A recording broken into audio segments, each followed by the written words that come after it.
Hello, everybody. Let's see. I want to make sure the mic's coming through. And Jack, can you say hi?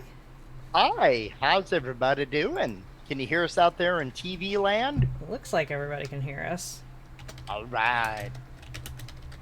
So, for those of you who have no idea who I am Crimson Pleasure. I am the host of some shows here. But yes, I'm Crimson Wait, Pleasure. you're our producer. I am. I am the producer. I Yes. am in charge of all the Twitch content. It's also a good Mel Brooks movie, The Producers. Uh, It was also a Broadway show with Matthew Broderick, but right. originally it was Gene Wilder, Zero Na- Mostel. Nathan Lane and Matthew Broderick did Yep. the movie. I watched it once, half of it, maybe once. It's a very decent flick. It is. Yes. But I am Crimson Pleasure, so I am the producer here at Bodhana. And I am a streamer and the founder of Real Women Gaming and everybody's favorite host. So, and this is Coffee with Crimson. So we talk about mental health stuff, whatever it may be.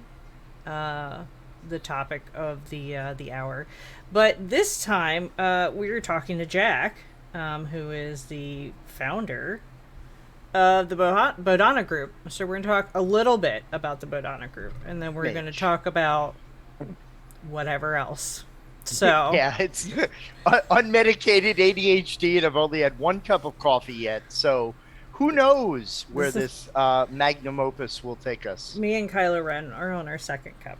I am on my Ghostbusters, which is also part of my my new wall hanging. I still Nice. don't get my classic Ghostbusters. I'll talk about all my wall hangings later. There's so much nerd behind me. It's amazing. Yes, I love all. What one of these days I have to talk about the shelf that I started. Oh, Which is all of my graphic novels. And I didn't buy a bunch for a long time. And I recently started buying them because the webtoons that I read have been putting out their own graphic novels. And I was like, yes, I need this forever. nice. So, why don't you tell everybody who you are, Jack? Yeah. So, hello, everybody out there. For those of you who don't know me, I'm Jack Berkenstock Jr. I am the executive director and one of the founders of the Bodhana Group, or TBG, as we are sometimes colloquially known. I'm turned into a song now. Colloquially, commonly known as TBG. I have a master's in human services from Lincoln University in 2008 is when I received my master's. And I've been in the human services field for, I believe, the better part of 25, 26 years. I've worked inner city education. I've worked inner city recreation. I've worked in inpatient residential settings as well as community-based settings. And one of my specialties has been I've worked with victims of and also perpetrators of sexual abuse and violence for the better part of 20 years. So I consult for companies doing like risk assessment and treatment planning. And for Bodhana, the mainstay of what I do is we advocate for and utilize role-playing games for therapeutic, skill building, and educational purposes. So there's a lot that I do, but yeah, that's me kind of in a nutshell, and what a nut I am. So So, what is a master's degree in human services? What is oh, that? great question.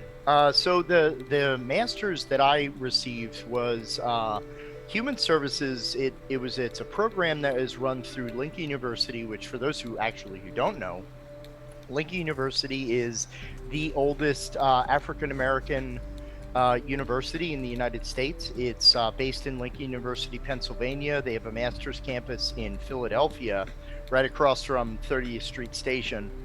And it is basically it's a program that prepares folks in the mental health field to be change agents. So the interesting thing about my program was when I was in, we basically had 5 different domains. So we had a counseling domain, a what we called the systems theory domain, where we learned all about like organizational theory and systems theory, and closed systems versus open systems, and how you can't get no, there are no truly closed systems. Everything benefits or gets impacted by something else that's out there in the transom. So much like corporate greed and stuff like that, like you can't have one person get really really rich without other people getting really really poor. That's just how systems work. We had an ethics component. We had a professional writing development, which focused a lot on different aspects of organizational structure. And the whole point of it is we started throughout the 5 semesters that we had, we started with self-discovery. So like when we learned counseling, we learned counseling theory, and we learned all about like this developmental theory, that developmental theory, what separates dialectical behavioral therapy from, say, rational emotive behavioral therapy. And we applied all of these theories first to ourselves and our own development. So we had to write an autobiography, and this was like first semester. We had to write an autobiography where we had to analyze ourselves using all of these different theories and like how we felt we changed and grew over our lives. And then through the coursework, we maintained all of those domains, as well as like a field study course where first we did self-examination, then we did a one-person project. So we worked with one person. Then we worked with a small group. Then we did a large group project while we went through this. And all throughout this entire process, because people are like, it's a master's. I wrote a 400 plus page thesis as part of just my master's program. And my thesis was called Rated R for Recidivism, preparing juvenile sex offender clients for a media-centric world. And the whole idea was, we worked with all these kids in these institutional settings, so they were there separated from their families, and we would bring movies in, and the people on the floor were like, but you can't bring in Austin Powers, that has sex jokes in it, so it's going to trigger these kids and they'll get turned on the unit, and they'll sexually act out. And I was like, but wait a minute, they go home on the weekend with their parents, who at the time Blockbuster was still open, so they just give them the Blockbuster card, and it was, get whatever the hell you want. So I'm like, are we really preparing? If we really feel media is this dangerous for these guys, why are we just throwing caution to the wind on the weekend where we have no control over what happens? Is it really that impactful? Yeah. So I started with one guy. It was this whole thing where I said, okay, so I'm going to test his response to things. It was really interesting that what I started with, let's watch Animal House. It's a raunchy comedy, right? It's obviously parts of it, late 70s, early 80s, doesn't hold up well. But so, and then I would gauge like what he thought about this as a result of him doing, treatment study and getting treatment in this setting. So we watched Animal House. Then we watched Not Another Teen Movie, which was a little bit more raucous. Then I explored sexuality and horror, and I had him watch Friday the 13th, Last House on the Left, because again, it features very graphic depictions. And the kid was age appropriate. We got parent permission and everything for this. But it was interesting when we watched things like Lolita or The Woodsman, which featured a lot of because Lolita, if you've never read the book or seen the movie, it features a man who is in love with an underage girl.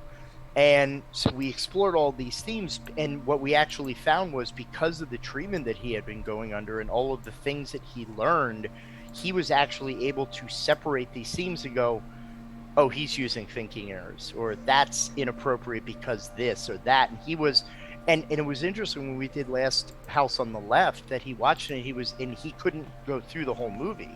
And it was totally consent, we didn't force him to watch it. And he was like, oh my God, that was so disturbing. And I'm like, okay, why? And he said, he says, but oh my God, what he did to her, that was horrible. And I go, well, what do you call that? And he goes, well, that was rape. And I went, that's what you're here for? And he goes, I didn't do anything like that. So we had these phenomenal discussions that came through. We taught him how to examine media. Yeah. It wasn't just, oh my God, you poor little child teen, you have no thought whatsoever. You're just, oh, media is going to twist you. And it's the same argument with video games and freaking rock and roll music in the 50s. There's always something that's going to destroy our children, all the way back to the time of the teachings of Socrates, for crying out loud. So yeah, that was my, I mean, not only was that fascinating for my master's, but the fact that because it's a historically African-American university, I was like one of maybe 3 white people in my class. And I was the minority, and just the teaching experience and how invested and passionate professors and the discussions were, like, it was funny. I had this moment in one of the classes where we're talking about child development theory, and we're talking about like impact of trauma on childhood. And in the middle of class, they're talking about, absentee fathers and just this culture. And in class, like, some of the folks in class are just like, and I'm sitting there, and I'm talking to my buddy Fred, who's African American. He lives nearby me. And he was like, Jack, you think you were in class, you just in church. And I was like, I don't know. And literally I was like, I don't know what you're saying. Like, I don't understand. But it was that level of passion. I've never gotten an education that passionate. When we talked about ethics and we talked about all of the isms, we talked about sexism, racism, ageism, and where all the terms came from, and like where, this language of hate developed. And it was weird when we talked about like Hollywood representation of African Americans over the years, and everybody was like hooting and hollering about like Chris Tucker, and because that was what was popular at the time, just style at the time. But and it was weird how even the professors were like, why are you celebrating these cartoonish, offensive imagery of your own culture? The professor's like, what is wrong with you? Like, you're buying into these old, and they pulled it back to like Jim Crow representation, and like, the shifty wise guy in the city. Like, they pulled it, and I'm just sitting there like, oh my God, like I'm furiously like writing as much as I can to understand. So that, yeah, my education as being a change agent it was less about the theory of everything, but what the hell are you going to do with all this theory now? What are you actually doing? Yeah. How are you actually inspiring and bringing people to change? So that was the best education that I've ever received in my life. It was phenomenal. Yeah. Lincoln University, thank you. You gave me many, many gifts that I carry into my professional field life now that I don't think I can ever repay, but damn, I'm going to try, That's amazing. Fantama, thank you so much for the subscription. We really appreciate it. Yes, absolutely. Thank you. Every subscription and donation goes into support and to continue running the Bodhana Group. So every penny counts. Yes. Promise. Thank you. Yes. People ask all the time. We talked about this the other day, didn't we, Crymson? The other day. How can you best support a nonprofit? Money. And people are like, what? Oh, that's rude. No, that's honest. It takes money to get to places and to run programs for Zoom, and Well, what I said to you, and what I try to point out to other people, is that and food banks is the best example for this, okay? Absolutely, yeah. Food banks are the best example because people do canned food drives, and they're like, that's nice. Hey, it's Ryan Reynolds. However, that is very nice, but you can, go ahead and you spend $100 at a grocery store and you're going to get maybe a cart full of food. You give the bank that $100 and they might come with a truck full of food because they have connections. They know people who will sell it to them cheaper because they're the nonprofit. They're the ones who are doing it. So you give us, if you donate a $20 board game, for instance, that's amazing. That's great. However, you give us that $20, we might turn that into 5 or 6 board games. Yeah, absolutely. So the nonprofit can stretch the dollar much further than you can. So that's why giving money is the best. And then also, you don't know, nobody really understands where the money is going. So physical stuff is always nice, but we may And need to pay for things that, you know, I mean, we need to pay for things, period. well, even if you look at, because I mean, and again, I don't want to at all say, and I want to thank Wicked, definitely second sharing, yeah, getting the word out, because I mean, advertising, it's all grassroots for nonprofits. It's people telling other people and sharing what they do in the mission. But even because we get a ton of board game donations, especially around the holidays and around the New Year, which are phenomenal. We've had families that they're like, hey, come on, stop by the house, and I'm picking up like 5-6 boxes, not even lying, of games. Now the interesting thing is, we at this point, one of our big goals, and we'll talk about goals, I guess, for Bodhana in the upcoming year. Like, we don't have a center or an office right now. We're, for our reach, we're actually a fairly small nonprofit, but I have now in my basement 32 bins of board game donations and library. Now, every year when we do Save Against Fear, and oh baby, are we going to talk about Save Against Fear? But every year we bring out all 30 plus of these bins, plus the 300 to 400 games that are in my dining room, which is the staging area for like when we go out and do Bodhana events. When we are able to be in front of peoples again, like when we go to conventions, conferences, when we go to parent-teacher associations, elderly care homes, all these different programs that we use board games and role-playing for.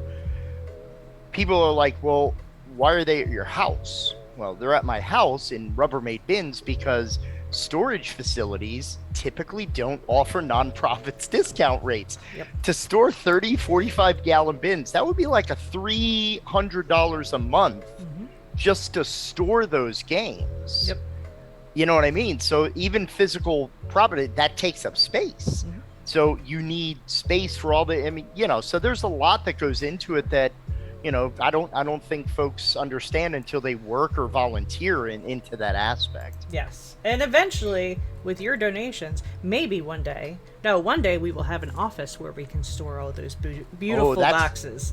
Nope, that's one of our... That's the dream. In terms of dream, I don't know. Do you want me to give my, what is this? We're practicing, I think my... Too long didn't read, right? The logo around the Bodhana office, as it were, is we're bringing Pithy Jack to the forefront. Because as you probably already learned in the 20 minutes so that I've been talking, I could fill up time. I could talk. I could fill balloons with the hot air I got for days. But Pithy Jack is probably my adjective for 2022, just trying to be brief. As brief as I can. I mean, Bodhana, passion of my life. My wife and I joked that, we didn't have, flesh and blood children. Bodhana is our child, and Bodhana is 12 years old. Actually, it will be 13 this year. Absolutely. So, all right. Thank you. Sam. Hey. Oh, I know that dude, don't I? Yes, oh, you yeah. do. That's Sam. Nothing but love for you, Sam. What we always, started out with, Bodhana originally started when a bunch of us who had worked, I mentioned earlier, I worked in juvenile facilities, and it was a juvenile treatment center, and it was kids between the ages of 10 and 21 who had either been victims of or had perpetrated, or in some cases both, sexual abuse. And so our whole deal was we were all about helping them rehabilitate and discover a better life and kind of learning a new identity, a success identity, as we call it. Because a lot of times treatment, people think, well, you shame them and you guilt them into being better. And it's like, no, when you do shame and guilt, that person is like, I'm a piece of crap. I did bad things. Yeah, you did, but you can be different. You can be better. You can change. What a concept, right? Right. So we all worked at this facility, and then unfortunately on another area of the facility that we worked with, there were some deaths in the facility. One undiagnosed heart condition with one young man. Another young man passed away after a restraint on a different unit because he had an undiagnosed heart condition. So the facility shut down. The parent company closed it, and Pennsylvania was going to community-based anyway. Mm-hmm. So we had all worked on the pre-adolescent unit and the adolescent unit, and we were like, well, shit, we're out of a job. Like they closed our facility and nobody else is opening them unless it was like, something that was with corrections. And my God, we didn't want to work in that environment because, juvenile corrections is just very horrible. They don't really teach anything, let alone a healthier alternative. So we all sat around and said, what can we do? Because no one's hiring with our skill set. So we said, well, we have skills other people don't. So why don't we try to teach people about how to deal with this type of problem, as well as we were running trainings on things like vicarious trauma and compassion fatigue, because, working in that field, I've been working in the field of sexually problematic behaviors for over 20 years. And people are like, oh my God, how the hell do you do that? Hearing these stories over and over again. I don't quite know. I mean, part of it is being very self-aware. Part of it is just being very in command of what I feel when I feel it, knowing that, that someone needs to help them, because otherwise more people get hurt and they don't get treatment, right? Mm-hmm. So we started Bodhana as an alternative approach to how to work with people with sexually problematic behaviors and victims of trauma. Mm-hmm. And we started offering trainings on how to set up your own program and how to train your staff and how to deal with, getting people to talk. So when we started, nothing about gaming, even Save Against Fear, which now is our preeminent annual fundraising event that we run in October. The whole name Save Against Fear was, we were a nonprofit. It was like our first 2 years of operation. No grants were coming in at the time. People didn't have training dollars. So we were like, shit, we need money. Like, we're a nonprofit. I mean, we just said it earlier, right? This is, hashtag real life. So Mm-hmm. we then said, well, let's run a fundraiser. We weren't golfers. We didn't have a card auction off or any of that stuff. So we said, what do we know? We were all gamers. Most of us have been playing role-playing games for gosh knows how long. So we started Save Against Fear, and literally the reason it was titled Save Against Fear was we wanted people to think of gaming in terms of saving throw, and we wanted you to save against the fear of opening up. So if you've been impacted, talk to someone, find someone you trust. If you know about abuse, speak up. Make your saving throw against the fear. See something, say something. Like, that was the whole reason that the name Save Against Fear started. And we originally picked Bodhana because at the time we wanted to implement concepts from Buddhist psychology, which is not religiously based. It's literally where most of your CBT and most of your cognitive behavioral therapy, most therapy actually comes from some root in Buddhist theory. Identifying feelings, identifying, what you feel versus what you do, and, even the Eightfold Path of, right choice, right intention, right action. We wanted to use a lot of these concepts to revolutionize treatment in a different way. So we ran Save Against Fear, and I tell this story all the time, and Rich is like, stop giving me the credit, but I'm like, no, seriously. The first year we ran Save, we ran it at 6 Feet Under Games in New Holland, PA, which they support us to this very day through donation and sponsorship and everything. So we ran it, and the first year, Sue, the owner, was like, hey, I know a couple of game designers. They might be willing to do some donations. Why don't you go ahead and give them a call? And so she knew Rich Thomas, who is the head of Onyx Path Publishing. Thank you, by the way, Onyx Path, who has supported the start of our Twitch broadcast and stream. So I always want to say thanks. So in talking with Rich that first year, he basically said, man, wow, this idea of, therapy and gaming is powerful. And at that point, we hadn't put those two together. And Rich is like, over the years, we've received so many letters, because he was previously the creative director of White Wolf Publishing. And White Wolf, of course, is responsible for Vampire the Masquerade, Werewolf the Apocalypse, and all of, what I mean? Totally don't have a Vampire the Masquerade tattoo. No, I won't be upgrading my wolf with my favorite tribe from Werewolf the Apocalypse either. But he shared how people had been mailing them letters and emailing them about how battling these monsters in the World of Darkness setting helped them develop confidence and help them explore their trauma through gaming. And we all just kind of like, so there we are at the first Save Against Fear. So Rich Thomas, like Mr. Vampire, right? And we're all like, holy shit, Rich is here. Like, it was amazing to us that like what we viewed, you know, a major guy in the RPG industry was at our event. I spoke to him last year and I was like, shh, be cool, Crymson, just right? You're like squeeze. Like, once I realized when he was like, oh yeah, and we, you know, we created Vampire the Masquerade, and I was like, the fuck? Like, because I had no idea who he was at first. And then when I realized it, I was like, don't cry. Don't cry in front of this man. Everything will be fine. And, but he shared all these stories, and I jokingly in other podcasts and other like appearances that I've made in places I tell this story all the time, that I was in my car talking with Rich, and he's talking about these things. And if you ever saw Blues Brothers, another great classic movie, right? At the moment where like the clouds parted, they're in the church, or James Brown is singing, you know, the by the old landmark, and you know the sun shines in, and it's that Hollywood moment of like, you know, you get your grand opus in your mind. But I sat there and I was like, wait a minute, we used to run D&D on the unit with the kids, and we all, because again, we had all worked on the unit, and we were like, my god, 16-hour Saturdays are such a freaking slog, we need something to do. And we were like, can we play D&D with the kids? And we actually brought it to the director of the unit at the time, and again, no shame on her, I won't mention her name, but she said, so describe again what it is. And very innocently we said, oh, well, Dungeons and Dragons is a fantasy role-playing game. Now, I met Tolkien fantasy.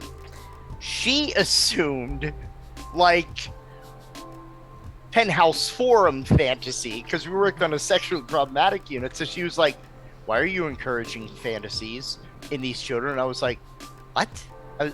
No, not Mansters and Johnson fantasy.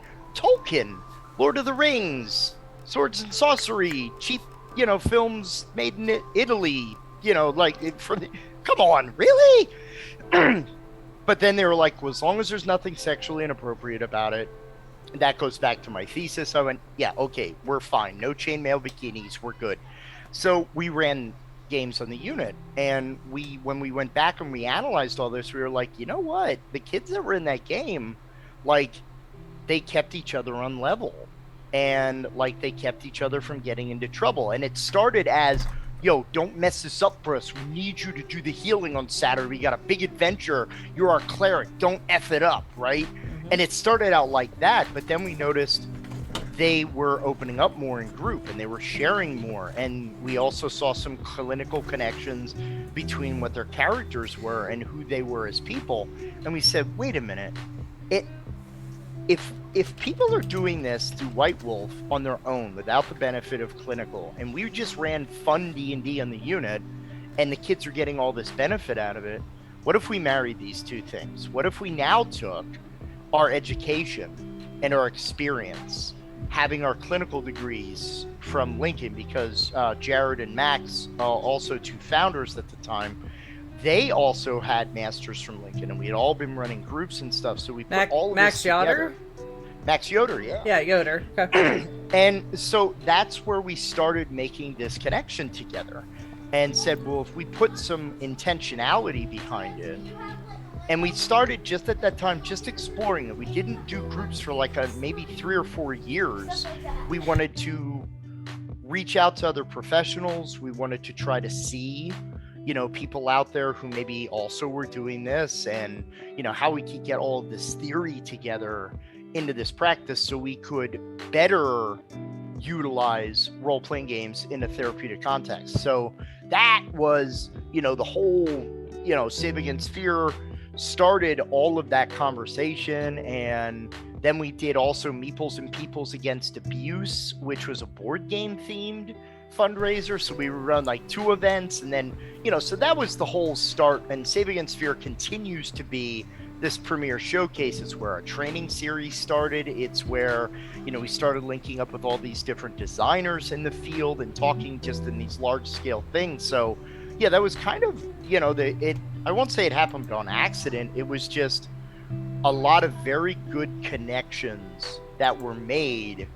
with people's experience. And then when we started having saved them, people talked about how it got them through their shyness, or how to help them with some of the difficulties that they had being on the autism spectrum, or with depression, anxiety, what have you. We were like, oh my God, like gaming can do so much, but we need to be smart about this. We can't just assume we're going to play Mines of Phandelver, and all of a sudden this person's, can run for Senate or whatever. No, calm down.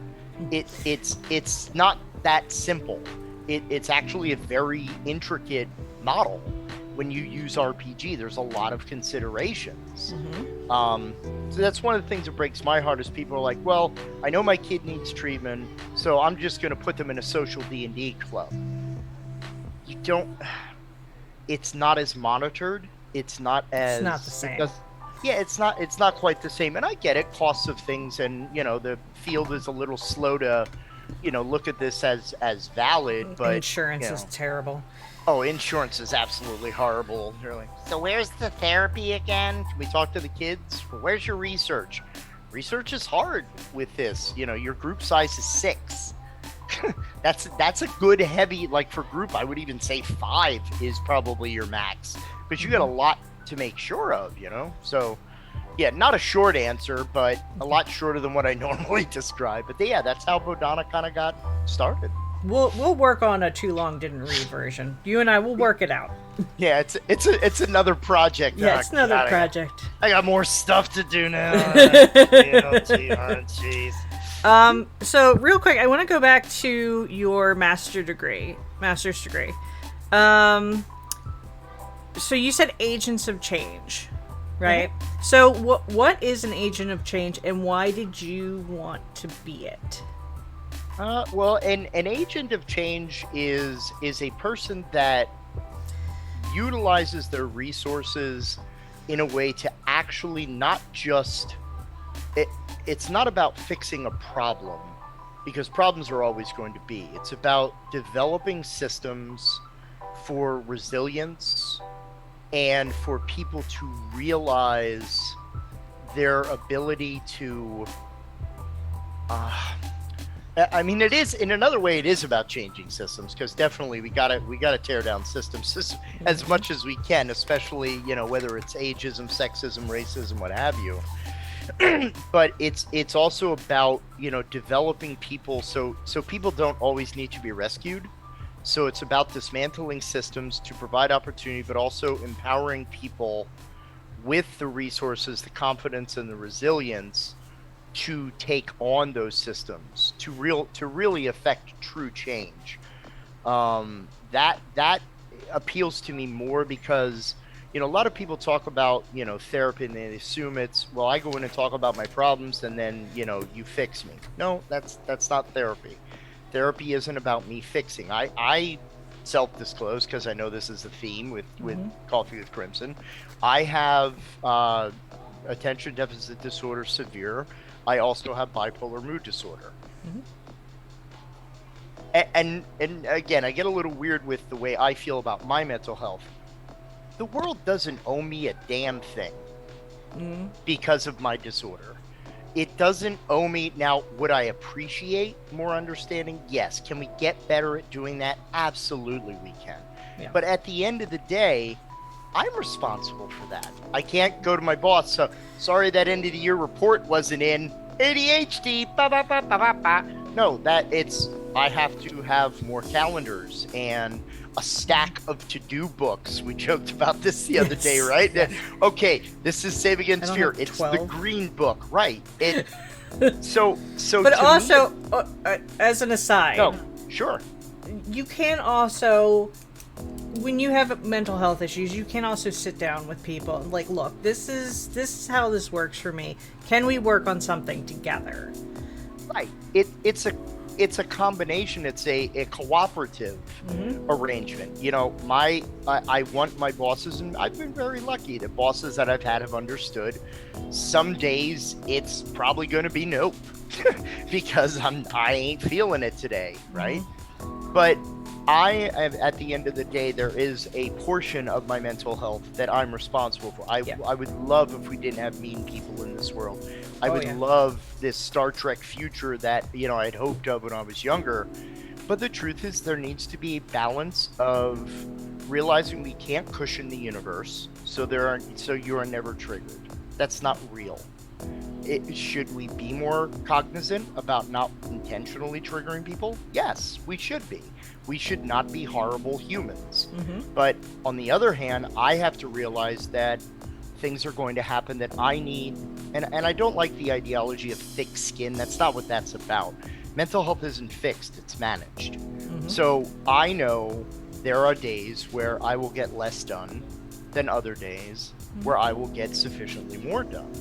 So it's also forgiving myself, and that's again one of the big lessons, like, for me to learn in 2022. You know, not every day is a 14-hour day. That's okay. We actually just, again, aside, we had a long conversation about, and this is something I struggle with. So, if you do not know, I have complex PTSD, ADHD, and all of the lovely gifts that come with those things. One thing that I struggle with so much is that line between discipline and grace. Ooh, I like that. Tell me more. I love that. So discipline says I need to drink this gallon of water a day. Okay? It's for my health. And it also prevents, I am a liquid calorie intake person. Like, I don't eat very much, but I will drink a case of soda, like a half gallon of eggnog in a day. Like, that's just me. So this is me training myself to, I have my coffee and then I have my water. But the grace of it is, like, I have to discipline myself. I have to do this. The grace comes in with, it's okay if I didn't do this. Yeah. So that's where my struggle tends to lie, is I have very poor, the word completely escaped me. When you want to do something and you can't do it. Hey, you know, are you saying like a willpower? Executive function. Executive function. There you go. Yeah. I have terrible executive function. So, like, I have things I have to do. And I get upset at myself for not doing them. But I also know I have terrible executive function. And so, like, that's where it comes into. Like, I understand why things don't get done. It doesn't make me okay with it. Like, so right. That's where I'm trying to work. Like, okay, yes, I didn't do the thing. It's okay that I had a bad day, or, you know, I had a lot on my mind. I had nightmares again, right. You know, whatever. So that's my grace. But at what point does grace overtake and become an excuse? Well, that's an interesting, and again, I hope this isn't like a harsh take that people come down on me for, but I think I've seen a change, and I think there's a fair amount of, you know, self-awareness, and again, this is personal for me, so if it applies to you, you know, if it don't apply, let it fly, but I know I have certain disorders. That is a part of who I am. It is not who I am. And I think to some degree, self-awareness and labeling to understand what you have to contend with can very easily go into, well, I am my disorder. And I don't necessarily know, and I think it's an individual level of how healthy or unhealthy that is. Yeah. Because I think that you can over-identify, because people are like, oh, Jack, well, you have bipolar, you have ADHD, you're neurodiverse. And I go, and literally my next question was, yeah, what the fuck does that mean? Like, okay, I'm neurodiverse. whoa, who knew, right? You're different. Right, we're all diverse. Mm-hmm. But what does that mean? What that means is, to me, I have a condition that I need to manage because there are expectations that are put upon me. Mm-hmm. There are days where, like I said, I get 14 hours of work done in a day and it's like, whoo, that was an awesome day. But I think that we're also at a time, and I think pandemic has something to do with this. Yeah. My wife and I were talking about this the other day, where because we're at home all the time, or during that pandemic, there is this increasing level of self-pressure that we put on each other to even our leisure time. I feel guilty playing a Lego game because I'm like, well, I could be at the computer doing blah blah blah or blah blah blah, right? I'm the same way. Yeah, but I think that with that idea of where we put our focus, and I think it's great that people explore themselves, and again, I know that it's important to know who we are, and this is when we talk about things like gender identity and sexual identity and fluidity. I hear so many different, like every week I hear a new term. And again, I'm not saying people don't do that or this is unhealthy. I can't make that statement for someone, so I'm not going to. Mm-hmm. But the idea of, well, I'm a demisexual versus an abrosexual versus a whatever sexual. Okay, what does that mean? And I see a lot more people arguing over the Ravens validity. are playing. I just want everybody to know that if you hear screams, the Ravens are playing. My husband's team. Okay. Gotcha.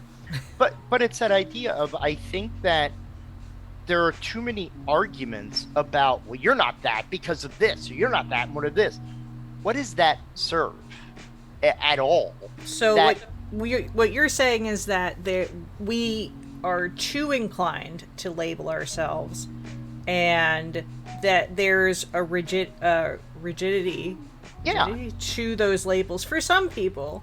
For some self-imposed, like, well, I'm this, so I can't be that. Now, again, this might be the Buddha talking. Mm-hmm. I very much ascribe to, Buddhist ideology, Buddhist philosophy, that there is no I, there is no self. So when people are like, well, who is Jack Berkenstock? I'm whoever the hell I need to be given that situation and that moment based on what I feel is the best choice in that situation. So some sessions I might be harsher than others because I feel that's what the client needs. Mm-hmm. There are other situations where I will be less honest because I realize this person maybe isn't ready for that level of truth at that moment. There are level, you know what I mean? So I think that, yes, it's great to explore who you are, but realize that nothing gets solidified. Like, yeah, you're 12, you're exploring identity, and you may or may not, you say, well, I'm bisexual. Well, you're 12. And I'm not saying you're not bisexual. I'm not saying you're not whatever. That shit might change. Or maybe it's the same whatever. What I'm saying is the labels are good to explore and identify. Mm-hmm. I personally don't feel that they should define so much that you close yourself off to experience. Or, in Buddhism, there is no thing as an absolute truth. So once you say you have truth, you seek searching for additional truth. Mm-hmm. And we're the only thing that never changes is that everything always changes. Mm-hmm. So be open to the fact, and even further, I have a lot of queer friends that, they get very frustrated when people are like, well, you're not gay because, you went out with a girl once. And it's like, what are you doing? What is the point of that, of that shaming within that? You're hurting your own community. I don't understand. And maybe I can't understand, which is another thing that bothers me. I think what we forget is that people are complex. Period. Yeah. I am inordinately complex. Yes. So I am a mom. I am not always a mom. I am a wife. I am not always a wife. Right. We have many labels, right? Mm-hmm. But I'm not. We're not always those things. I'm not always defined by a label, and we've talked about this before. So I live with PTSD. I am not PTSD, but for example, my PTSD or even my ADHD is not the same as Jack's ADHD. Ours is completely different. There's and there the textbook definition of ADHD like doesn't fly for people because everybody's different. Well, and even so, that dirty little secret, it was based. It's a billing guide. It's validating services so you can get paid to do treatment, right? Oh yes, no, I'm totally with you, Wicked. That's one thing I love about Buddhist thought is no one is broken. You have everything that you need to be happy. Mm-hmm. We are taught to be unhappy. Yes. Yeah. Oh, so this is my rant. The whole being happy thing, I am so angry and disgusted with like media and movies and stuff like that because I grew up with the understanding that when I got married, it was my husband's job to make me happy. Ooh, white knight syndrome. Right? So I hate it. Here's the thing, and I usually don't attribute things to media stars, whatever, but I caught like a snippet of Jada Pinkett Smith. She has a show called The Red Table, and she sits down with her daughter and sometimes her mom, and they talk about real things. And she talked about how that she had put her entire life on hold to support her husband and his career and her children and their needs, and realized she was miserable. And eventually, the eventual realization was that her husband and her children's happiness was not reliant upon her. It's reliant upon them. Yes. So my life got infinitely better, and my relationship with my husband got infinitely better when I turned around and I said, my happiness is not your responsibility, it's mine. Isn't it so freeing? It is. It is very freeing because it's not that we don't want to try to make them happy, but one of the greatest things ever, like, because truth be told, my wife and I just passed our 20th year anniversary. Yay! And as a married couple, we have never fought. And people are like, you're full of crap, you're lying, you're blah, blah, blah. No, we have never fought. We have disagreed. We have argued, but we have never raised our voice to each other in anger. Now, part of that was, again, we took our childhood experiences and things that we encountered, and we made a very staunch decision. But we had a very open and honest conversations where it was literally like, you're not my therapist. You're not my dad. Exactly. You're not. And we came into our partnership knowing that we would be supportive of each other, but we didn't want to force each other to be something that we were not. We were going to love each other for who we are and who we became in our relationship. And that is, on one hand, terribly freeing, but you're totally right. When you make that active choice to go, I am responsible for my own happiness. Are there going to be people that are going to try to break that down? Yes, and that might be for so many reasons. Maybe they're miserable. Maybe they had a hard day. And people do this all the time. You go into Wawa or wherever to get a coffee, and the person's having a bad day, so they sling you some attitude, right? You have a choice. You have a choice at that moment. You go, well, that person ruined my day. Did they? Or did you take it and go, yeah, I'm going to hold on to this for a while? Or you go, wow, maybe I hope that person has a better day, because obviously something like that's not me. Mm-hmm. I choose. That's compassion. To carry that, right? Exactly. It's loving kindness. It's compassion. And maybe go ahead. And another thing that we constantly forget that I am often reminded in therapy is that, and this actually this whole thing started my therapy journey. Is all right, y'all are gonna laugh. I'm gonna tell you a story. So I have a friend who is a therapist in some way, shape, or form. I'm not sure what her letters are. And I asked her to go to lunch with me, and we went to lunch. And I asked her if there was some way to trick my mother into therapy. I kid you not. This was a real conversation we had. You're real. I laughed. You prognosticated it. It is a real situation, and there's a lot to unpack here. But I have complex PTSD is basically through prolonged abuse, and sometimes, but not all the time, through childhood abuse. So I was abused, and I wanted her to get help to make my life easier. So I want her to get help now because it would make her life better. But there's a difference in that thought. Yes. So yeah, she told me, you can't. She's like, it's ethically, that's against every ethic. We can't trick people into therapy. Not how it works. She said, but you can go to therapy. And you can choose how you react to her because you can't control how she acts. Well, and not to interrupt, but that even is still beneficial because, and here's the thing, we inherit patterns. It's, again, Sam, one of the things you just kind of said in there, totally one of the things I love about you is, like, we have very different belief systems. But we still get along well. We can talk. We can accept. I understand that for some people, salvation comes through God. Salvation comes through Jesus. I don't besmirch anybody for that. That's one of the cool things about Buddhism as long as they're not assholes about it. Exactly. Be a lamp unto thyself. We all find our own light, and as long as that light doesn't put another person in shadow, it's cool.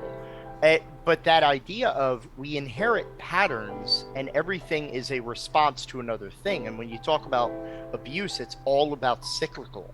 Abusers create victims. Victims sometimes in turn create other abusers, or they invite abusers into their life. So by breaking that cycle, you're even showing a different response to other patterns so that other person goes, wait, something's different here. Hopefully that leads to a moment of healing or a catharsis. And it did. And I will say that therapy for 4 or 5 years now.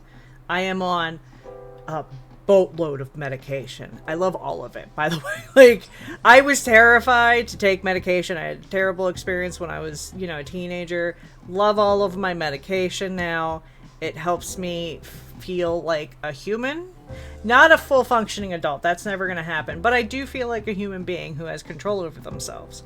But just in me changing how I responded, changed our relationship. Because I wasn't feeding into her cycle of abuse. Exactly. And so she was just acting the way her mother acted, and so on and so on. The generational trauma. And I was that line in the sand that said, no, stops here. I'm done. Yeah. And you changed the paradigm. And it has changed things quite a bit. Now, is everything like hunky-dory, peachy keen? No. But I changed how I respond to the situation. So I am a happier person, and I am okay with because I helped take care of her. So I made sure that I am happy and my mental health is good. And that's all I can do, because other people have to make their decision. My father was a raging alcoholic. And when you live with somebody who has an addiction, you firsthand can see nobody will get help unless they want to. Period. And if you try to force help, it's not going to work. People will resist. Yes. Yeah. That's why also the trickery aspect of it. Like, it is weird. Like, because again, there are mean people out there. There are people that, you could throw out your greatest self to the universe, and for whatever reason, and again, part of this, we talked about loving kindness and compassion earlier. It's actually one of my favorite teachings of the Buddha, of, when we talk about loving kindness and the idea of metta, the idea is people we are close to, people that we love, in a weird way, teach us less about ourselves, because there's rarely much conflict in that. So when we talk about, like, typical family or people we're close to, people we love, people we like being around, it's mostly agreeable. We're all like, yeah, blah, blah, blah. But when now you have like that person at work or that person in your friend circle that maybe you don't quite agree with or quite get along with, you have a couple of choices there, and it's everything is about choice. Mm-hmm. Where I could view this person just, because it's adult stuff, you're an asshole. Mm-hmm. Like that could be my view of this person. Is that really helpful? Not necessarily. But instead, if I use loving kindness, I can think, why is this person sending out that aggression? Now, it does a couple of things. One, it depersonalizes it, because a lot of people say, well, that person disrespected me. I always choose to examine that and go, wait a minute.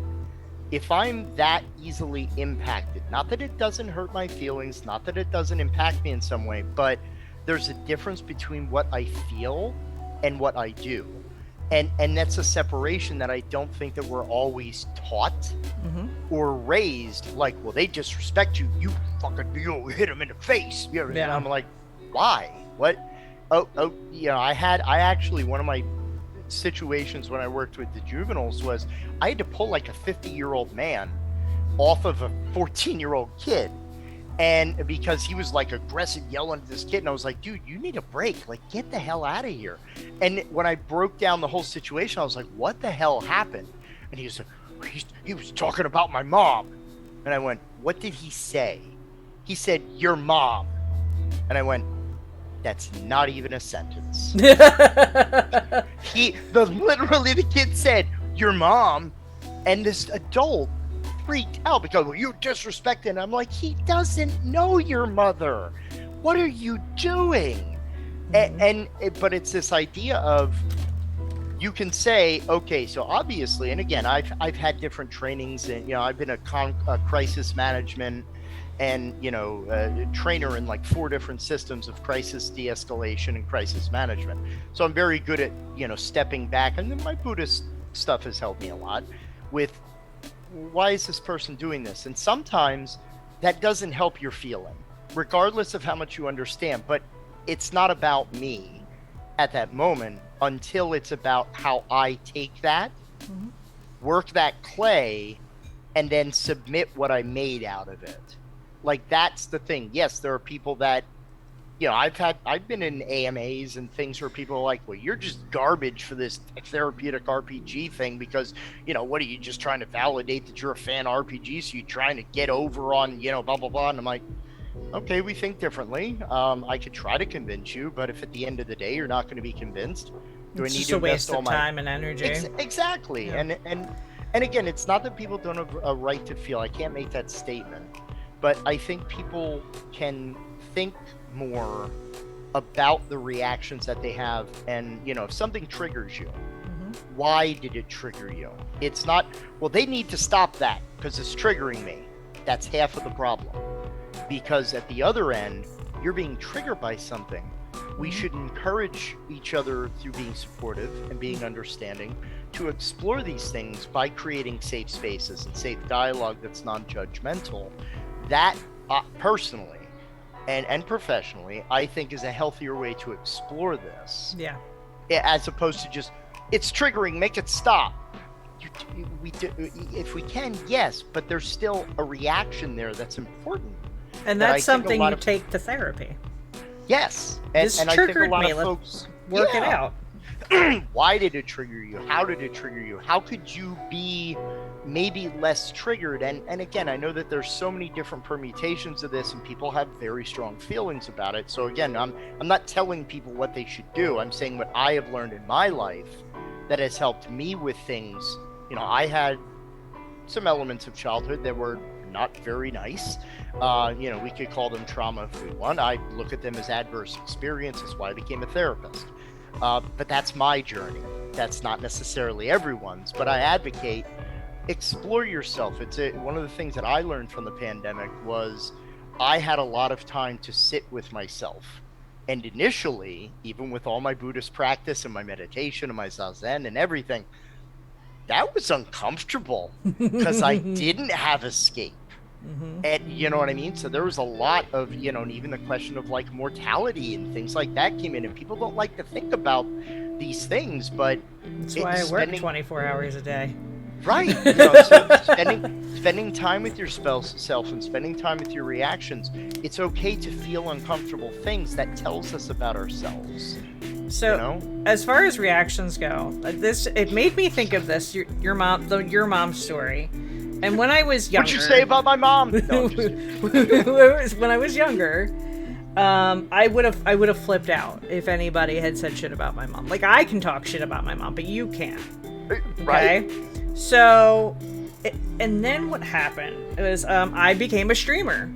I stream video games. I love playing video games. I have my entire life.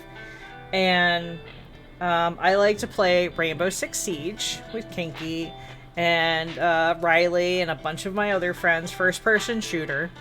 And so we get tools. We get little assholes all the time, okay? And this one dude was mad, like, I can't remember why. Like, it's just whatever. It's just being an internet troll. And said some crap to Nymphadora, and we're like, well, you don't need to be an ass about it. And said something along like, oh, he said, I fucked your mom to me. And my response was, thank God, because somebody needed to. Thank you for taking one for the team. Everybody lost their shit. That dude didn't speak again. Everybody was cracking up and just laughing and crying and everything. And it was a moment. One, me and Kinky have this entire, like, go ahead, make fun of her mom, we're gonna make it worse. Like, I'll one-up you on that one. Yeah, exactly. So, that's one of those times where I had a choice to how I was gonna react to the situation. I get trolls in my chat all the time. Well, I used to get them all the time. And they're kids or men or whatever, and they're offended by something, or they hate something, whatever. And my therapist loves the fact that my response tends to be, look, I know nobody else touches your penis but you, but that's really not my fault. And that's my reaction. And that 99% of the time, they shut up. Actually, I got a follow from that once. The troll was like, that's hilarious. But I choose how I respond to that. And you have to make a choice. In that moment, is my energy and time, things I cannot get back, is it worth it? And then, but like, I always want to say, like, go into it with compassion. But I don't have compassion for these people. I do have a sense of humor, though. And I'm really good at trolling people back. So, instead of wasting that energy arguing with them, I used it in a different way. I made everybody laugh, including myself. Well, and the weird thing about compassion is because there's a lot of confusion that I encounter, again, with ideologies and stuff. When we talk about, like, the idea of compassion and empathy and sympathy and remorse, guilt, understand, all these concepts, people are like compassion and forgiveness. They get very, well, I can't forgive that person for what they did. Well, again, examine that. Like, why not? Why can you not forget that person? Because then they get away with it. What are they getting away with? Like, it's really these honest questions. Like, there are people that I'm trying to think of where my point. Because to me, the idea of I try to apply compassion to everyone, and this goes back to that Buddhist teaching that my enemies, so said, are the people who I learn the most from. Because they test my loving kindness. They test my compassion. I need to dig deeper into the well of sorts to be able to say, wow, why is this person so angry? Why is this person so, and people are like, well, I just wish they wouldn't hate. Well, they're gonna. That's who they are.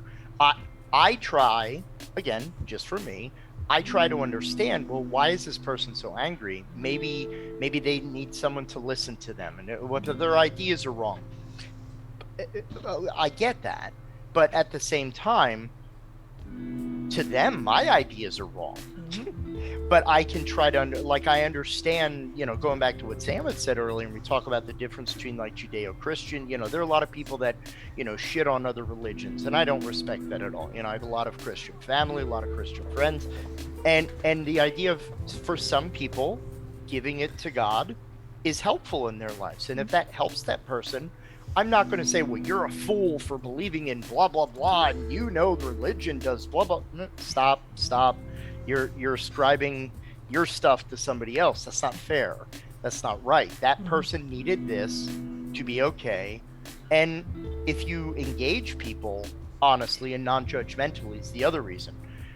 I know people who are very good friends of mine for years and years who cannot understand for themselves, or they're not yet at that point of being able to understand like transitioning and transgender, and the whole idea, well, you're either got a vagina or a penis and you're this or that, and that's the way it is. And people are like, you're a transphobe, I hate you, and you're disgusting. And I'm like, hold on. This is all hate now. This is all anger, and it's all feelings. Can we try to understand, well, why is that difficult for you? Maybe it's just, well, I've had this idea for this long and I'm never going to change it. Or, because again, I didn't really have a lot of understanding about this until some of my friends and friends that I made were people who were transitioning or people who are transgender. And I was like, do you mind if because that's the other point, I don't just ask, tell me about your dead name, no, you learn, well, can I ask you some questions? Is that okay? Ask respectfully, yeah. Right. I may say something wrong. I may ask a wrong question. Please let me know that that's wrong, because I need to learn. Because this is, for a lot of people, a very new idea. And so some people, it's ignorance. Yeah. Now, some people, again, try to, if a person is just going to be willfully ignorant and you're being confrontational, that's definitely then not a conversation you can have, and, then there's another set of choices. But again, it's I think that we spend too much time focusing on what separates us as opposed to what connects us. Yeah. That's my theory. I also think that there's a lot of people who, I don't know how to word this. I have friends out there who I know people out there who say, well, you need to educate yourself. And that's true. That is 100% true. But not everything situation's going to be like that. So yeah. I had a conversation with a friend on Facebook, because I was posting a lot of stuff about how the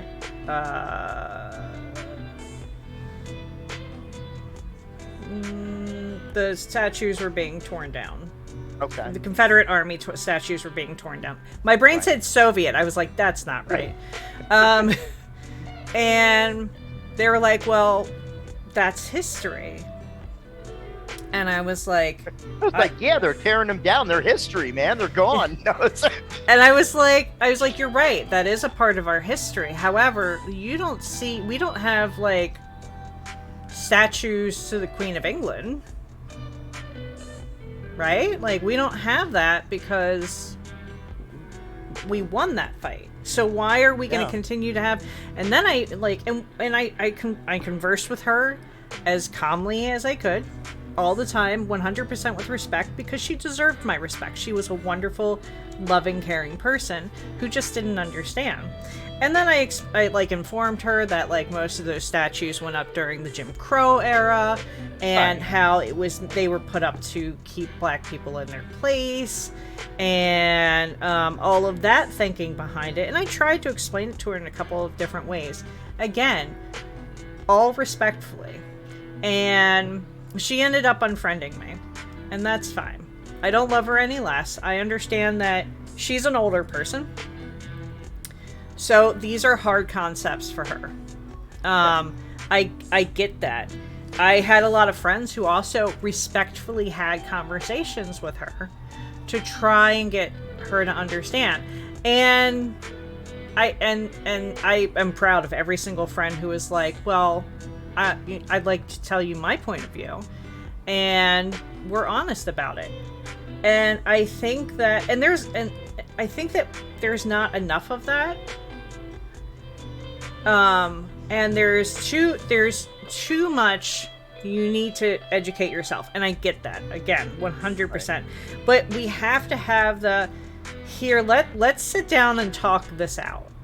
And of course, I don't expect, and I'm gonna throw this out here, I don't expect my transgender friends to sit there and talk it out with somebody who is aggressive towards them. I don't expect my black friends to do it. Yeah, that's unreasonable. But I am sitting in a place of privilege with being, cis white female, and I have in my brain, I almost have the obligation to sit down with other white people and be like, all right, this is what we're going to talk about, and this is what we're going to do this respectfully. And it's either going to help or it's not. But I'd rather waste my energy to it than one of my black friends try to explain why those statues needed to come down. Or it's one of those situations where, again, I think that there is a lot to be said for, like, when people are having uncomfortable dialogue. There is something to that's part of changing our ideology. Mm-hmm. Is about it's what they call in Nahual shamanism. It's South and Central American shamanism. If you read the writings of Carlos Castaneda, he wrote rather extensively about these in the 70s, where we talk about this thing, like, it's called the assemblage point within that paradigm. And the whole idea of the assemblage point is it's your viewpoint of the world. Mm-hmm. It's your understanding, and kind of jokingly, it's in a little box. It all fits in a little orderly box, and it makes sense because it's here. Mm-hmm. Well, every now and then you're gonna get, and I won't even say every now and then, you're always constantly going to get something that makes your box go, because all of a sudden there's this new idea where people are like, wait, I thought it was just boys and girls, but now it's he, she, them, they. I got a lot of friends who are like, well, it's just ridiculous. And I go, it's a new idea. And it's at some point conflictory.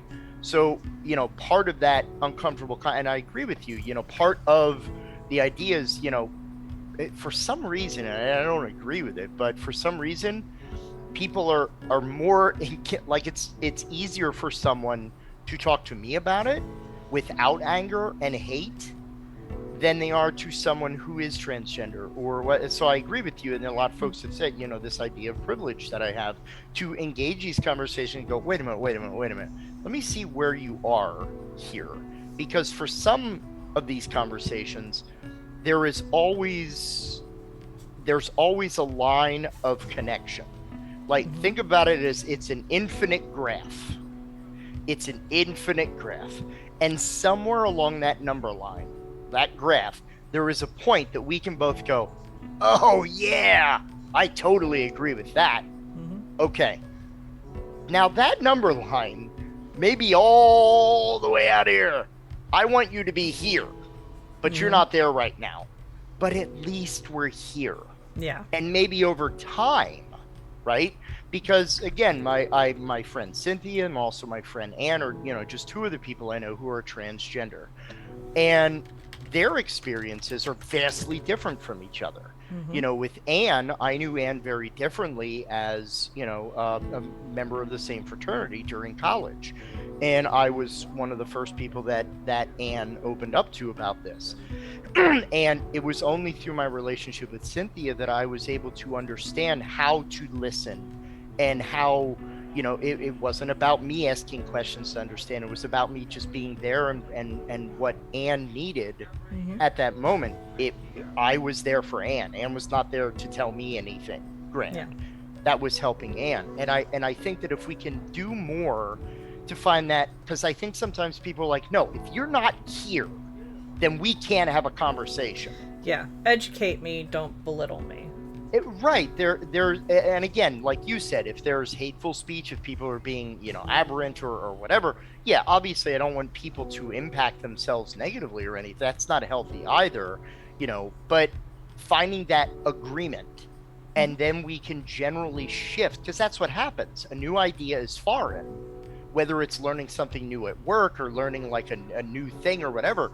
It's always going to be jarring. Mm-hmm. And eventually, if we could find that common ground, we hopefully That's the hope, right? We can hopefully move it further to where the person's like, I get it now. Yeah. And that's hard for some people. And a lot of people forget that, like, you can't run at somebody aggressively. You can't come up like, well, that's not the way it works. That's not going to help anything, because I don't want to be attacked. Right. 100% I won't be attacked. I want to be educated. So I have to take that same, like, take a deep breath and let's try and talk this out. My Republican father-in-law, we've had some interesting conversations, but by having these conversations, we have realized that we agree on some things, not everything. Not everything. But there are some things that we agree on. And he's actually asked me, like, he asked me, he said he heard on the news, he said, you'll know the answer to this, and this cracked me up. I heard the term indigenous people referred to, black people referred to indigenous people. And I was like, what, for Africa? And he was like, no, here, for America. And I was like, I don't know the answer. I'm gonna look it up. So I Googled the shit out of it. And, it turns out there are two sides to this. Not sides, but there are two different instances. One of the instances that, way back when, some of the wealthy, tribal leaders would have black slaves. So that's a little known fact. Now, not all of them, but some of them. So those reservations were fighting to have the ancestors of those slaves, those black people, considered indigenous. Okay? So that's one thing. The second thing is that there is a fight that people who are mixed and they are Native American and black, they are also indigenous, and we need to recognize, everybody needs to recognize that as well, that they are an indigenous people because they are part Native American. So, and we talked about it. Yeah. We had a conversation, and he was like, all right. And that was it. But there's so many things, like Sam and he were saying, since we're tearing down statues, how about Christopher Columbus? Yeah, absolutely. He didn't discover America. He discovered San Salvador. Let's not. We don't have to also mention all the, like, rape and murder and genocide and everything like that. If our goal is to get better, part of getting better is not only expressing or having conversations and dialogue. Like, I forget who it was. A friend of mine and I, we got to sit down and see each other, and we disagreed on a great many things. We just had different philosophies on things. It wasn't anything extreme, but literally we were like, so we just had an 2-hour conversation where we expressed different ideas. We still hugged. We still love each other. We're still great friends. Like, we were able to engage in dialogue. I came along with a little bit of my ideas shifting over and learning some new things as well as they did. And it's like, wow. I wish more people could have that, because even, like, if we talk about, just kind of bringing it in general to like mental health and stuff, the brain. There are still people that believe that our brain stops growing at 25, even though science has told us otherwise. I mean, and that's, I think what I've heard is that it matures at 25, is what I've been told. In one aspect of looking at it, yeah, but our brain actually continues to change and grow and remap, courtesy of neuroplasticity, until the day we die. This is like how people can, relearn neural pathways after accidents or brain injury or trauma. Stuff like that. Yeah. Our brain is constantly changing and growing because it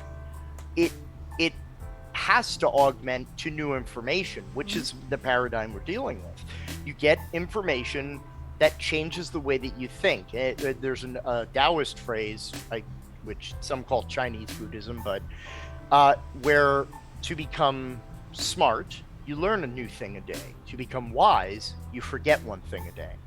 And it's just this whole thing that sometimes there is information that we accept it as truth, but we're constantly learning, and there are going to be new things. And even the things that we think are new, like the whole idea of fluid gender, that's not new. No, You may have been told it was, by no means. It's always been well, a part of people. So I'm 40 years old, and I can vividly tell you when I was 30, so 10 years ago, okay? And this is just, like, I don't know when my thought process changed, but 10 years ago, I would have told you that Disney was not whitewashing. I would have told you that all people on welfare were 100% doing the marijuana. And that screaming children in stores need to be controlled by their parents. Okay? Those are 3 of the dumbest things I have ever believed. 100% the dumbest. As somebody who now takes marijuana on a daily basis, that's not, and there is, and we'll throw one more and in there. They actually did a test. Okay, the people on welfare, less than 1% of them actually do drugs of any kind. Less than 1%. So that was something that we were fed to believe. 2, I have a child now. I can't control her. She is her own person. I can barely control myself. She's gonna do what she's like, charging into my room again. Mama? Yes. Yeah, I had to go and I'm trying to take a nap, but Daddy's being too loud. Well, Daddy's watching the Ravens game, and that's just the way it's gonna be. So take a nap after the Ravens are over, or close your door. Well, you're talking about this idea that we're in a very interesting era, and people blame the internet and whatever, and I go, hold on, the internet and information, like there's a responsibility, I think, that we have, that information comes from so many sources, and we have information, but I think that this idea of critical thinking and analysis of information is, and I won't say it's a lost art because people still do it, but I think it's one of the things that we forget about a lot of this, that the information superhighway is always lock jammed, right? We have information flying at us all the time, whether it's memes, Twitters, text, Instagrams, Imgers, whatever. Like, there's so much information, but it's about not just taking that information at face value and going, oh, well, I guess that's what it is now. Because yes, there are, like, because I've had conversations with some friends of mine, there's a young person that a friend of mine knows. It's one of the friends of his daughter who has a spinner, and the spinner says he, she, they, and every morning the young person spins the spinner, and that's their gender that day. Okay, I have no opinion on it either way, but have we talked to that child to determine why that is? Are they questioning? Are they just exploring? Is it to see, what is this child's understanding of this information that maybe is coming through via social channels, medias, and everything? Are we helping that person explore? Or is it just, well, they're exploring their gender, so shut up and don't ask them any questions?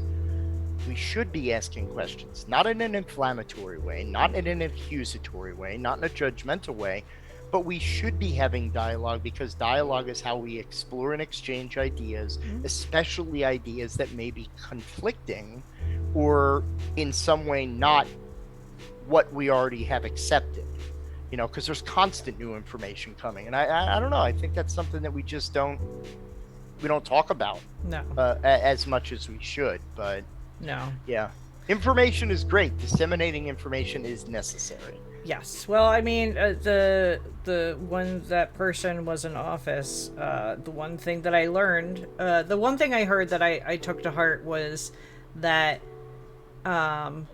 he was a symptom of a problem, a greater problem, in that the true epidemic in the United States is ignorance. 100%. We take things at face value. We don't further look into information. I mean, like, flat earthers. I mean, Yeah. There are people who want to have dinosaurs and Darwinism taken out of, out of school.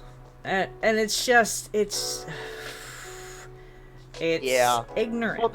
Well, there's an interesting book, and I may have recommended this. I recommend it to everybody. It's The Misleading Mind is one of my favorite books. I can't remember the author offhand. It's over on my shelf.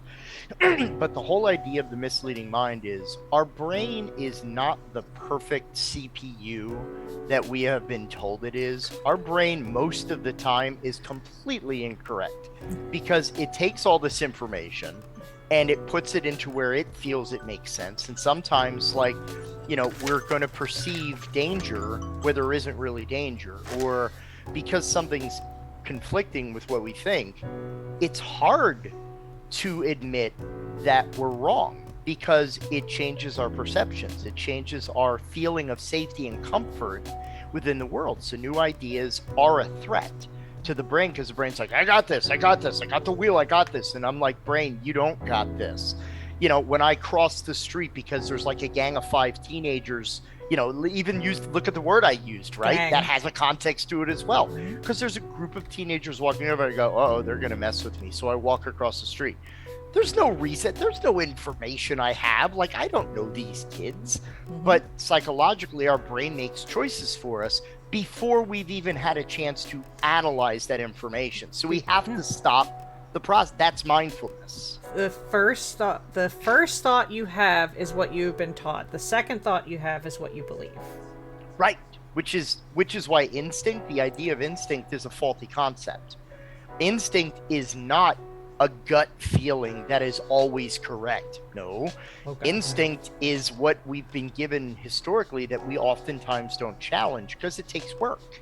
And it is hard to challenge those. That's why mindfulness practice and mindfulness meditation are so helpful. I have a thought or reaction. I need to stop for a second, millisecond even, and go, is this right? Mm-hmm. Or is this based on, well, this person said this thing to me when I was 12 and it was hurtful, so that's where my reaction is coming from. You know what I mean? Vaughn will tell you I have a sick obsession with proving people wrong. I do. Because if somebody says something to me that does not make sense, now, this is in the past couple of years, now, I will go research that. Mind you, I have ADHD. I haven't researched shit in my life, okay? I didn't research shit in school. I barely research things now that I need to do.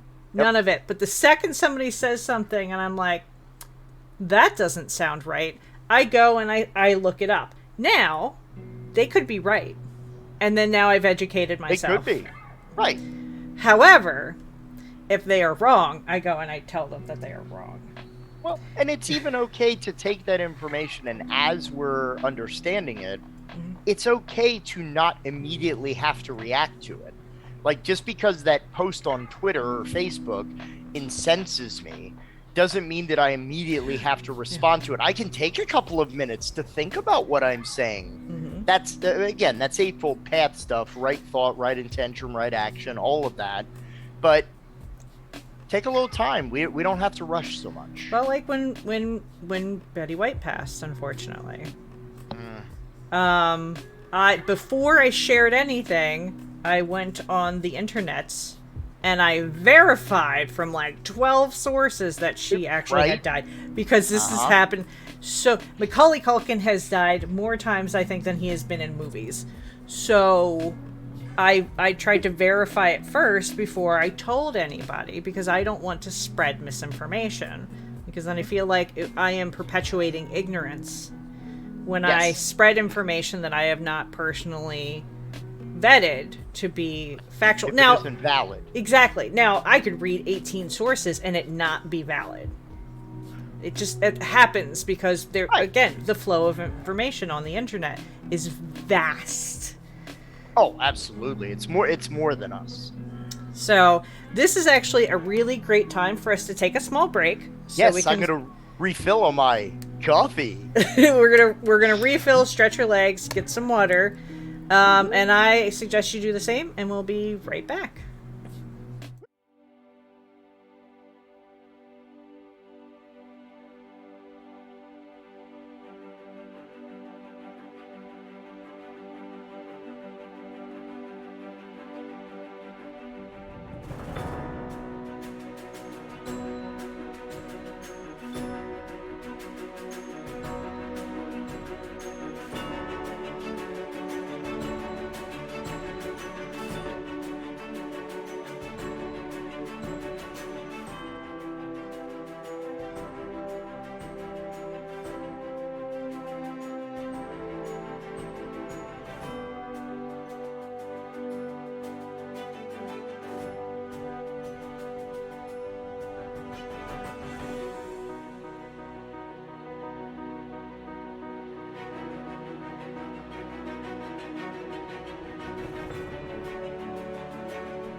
And we're back. Hey! I tried to breathe water, still can't.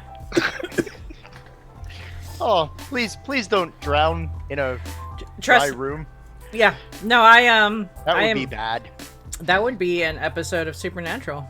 It absolutely would. Yeah, no, sometimes I chug, and it doesn't go so well. The child is returned. Yeah. You're hungry. Yes. Go ask Andy for a snack or something, okay? Go ask Andy to make you some lunch. Dad's spoke to me very rudely. Welcome everybody for hanging in there with us. We're got a lots more to talk about. So I guess I'll kind of jump us in. I do want to say thank you openly to everybody who has, because it's up in the chat here. I want to thank everybody who has checked in on me as a result of the passing of Betty White. I am a huge, not only Golden Girls fan, but I loved her on tons of other stuff. If you look actually back to like Life with Elizabeth and all of her early Hollywood, like she really set a trail for a lot of women in Hollywood and the way that they're represented. And she's, this article talking about, I'm not just the pretty face. I want to go for the laugh because the laugh's more fun. And, so at the moment, Golden Girls is my background watching. Normally it's MASH. That is pretty much always in the background in our house. Typically, if I'm in streams, people are like, are you watching MASH again? Yes, for probably like the 35th or 40th time, because I love mostly old television. And that's okay, because old TV is awesome. Mary Tyler Moore, Taxi. Mm-hmm. It doesn't age very well, but some of those shows actually are better than others. Like Bob Newhart show, obviously, because of the thing that I do for a living. I love watching the old Bob Newhart show where he's a psychiatrist. Mm-hmm. And just even looking at the differences like in mental health then, like there was no HIPAA back in like the 60s and 70s, like zero whatsoever. But even like the way that they look at mental, like there's similarities, which mm-hmm. It's always interesting to see how far we've come, but then how far we haven't. Well, the Golden Girls is also good because it was very progressive for its time. Oh, very much. And there were some, they talked about, because I remember the other day, what was the one episode where Blanche's brother was basically trying to tell her that he was gay, and she was like, oh, no, you're not, just her daughter wanting to get it in vitro fertilization and, her opposition to that. Like Blanche was definitely let's talk about some people not kind of coming along with change and stuff like that. Oh, we have an Aussie sighting. We have an Aussie. Hi, buddy. What are you doing? Oh, I forget what command I made that. Was it cat? I believe actually it was exclamation point Aussie. Nope, it's cat. It is cat? This is Ozymandias, for everyone who doesn't know. He's our big gray puffball buddy. Yeah, blessing the stream. As he does. Dad, you're not paying attention to me. You don't drink coffee. That's the last thing you need. So I don't know. What do you want to talk about next? Well, I was gonna say going all the way back. So I just want to make sure I understand this. So an agent of change. Okay. All the way back. I held on to this for a while. Yeah. Is somebody who teaches you gives you the tools to help yourself.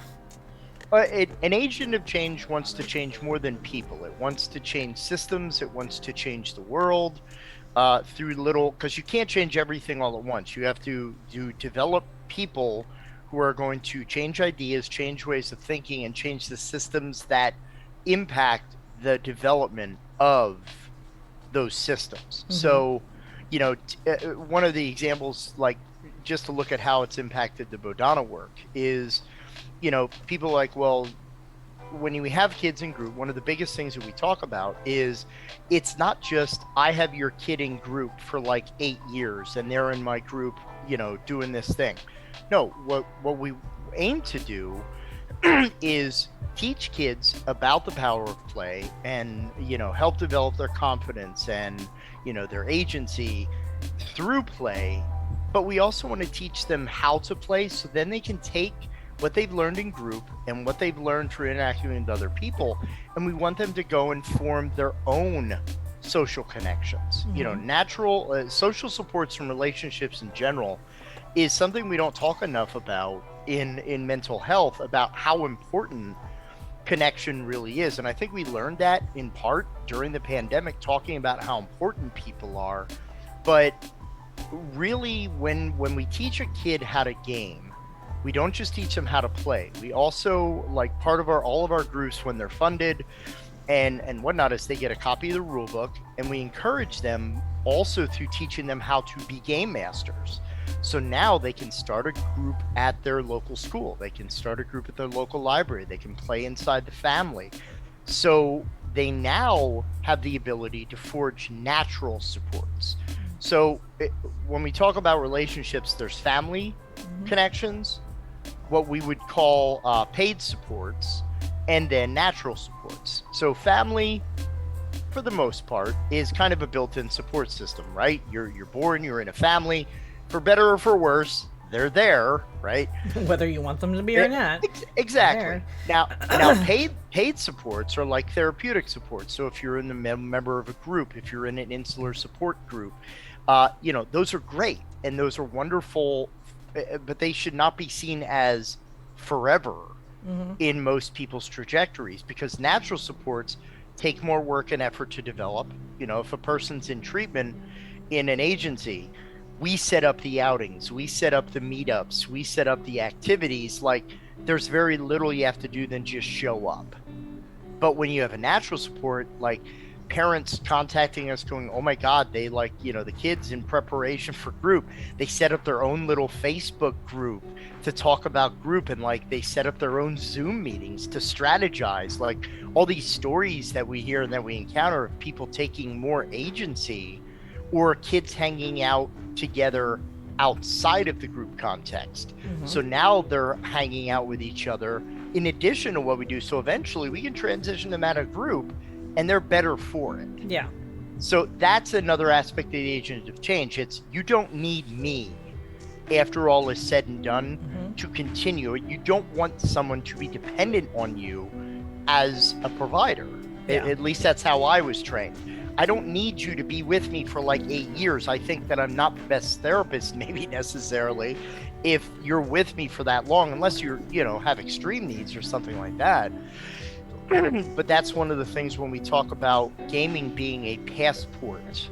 It's a way that, people learn more and grow more over time.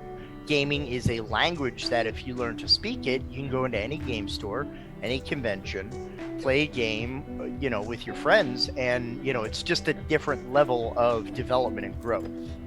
Yeah. I will attest that one of the reasons I am here, that I am a member of Bodhana, is because I had the pleasure of working with Jack in a group setting, and it didn't even feel like therapy. It felt like we were having a fun time playing a game. The nice thing was, though, because I knew I was in a safe space, I got to take leaps, little hops that I normally wouldn't take in a regular TTRPG setting. And it was wonderful. And I walked out of there with self-confidence. And I walked out knowing that and the greatest gift, one of the greatest gifts I can ever give you is this tidbit of information. Strangers do not give a shit about you. They don't. You're walking down the street and you have a pink mohawk. They're focused on what they're doing for dinner, their bills. Nobody cares. Nobody cares. They have their own stuff. Yes, that was one of my biggest anxieties. Is people were always thinking terrible things about me, and the truth is they're not. And typically they don't care. and I don't mean that in like a they don't care about you kind of way, but you're Right. just a person off to the side, walking down the street, playing with their kid, doing whatever. They don't care. They're not thinking about your mohawk, your clothes. They're not thinking about, your weight. Is that your kid? None of those things are happening. None of those things are happening. So I walked out of there. Well, they are happening, but they're happening in your head. in your head. Yeah. Right. And I walked out of there and I was like, and it reinvigorated the fact that this is what I want to do. I want to help people.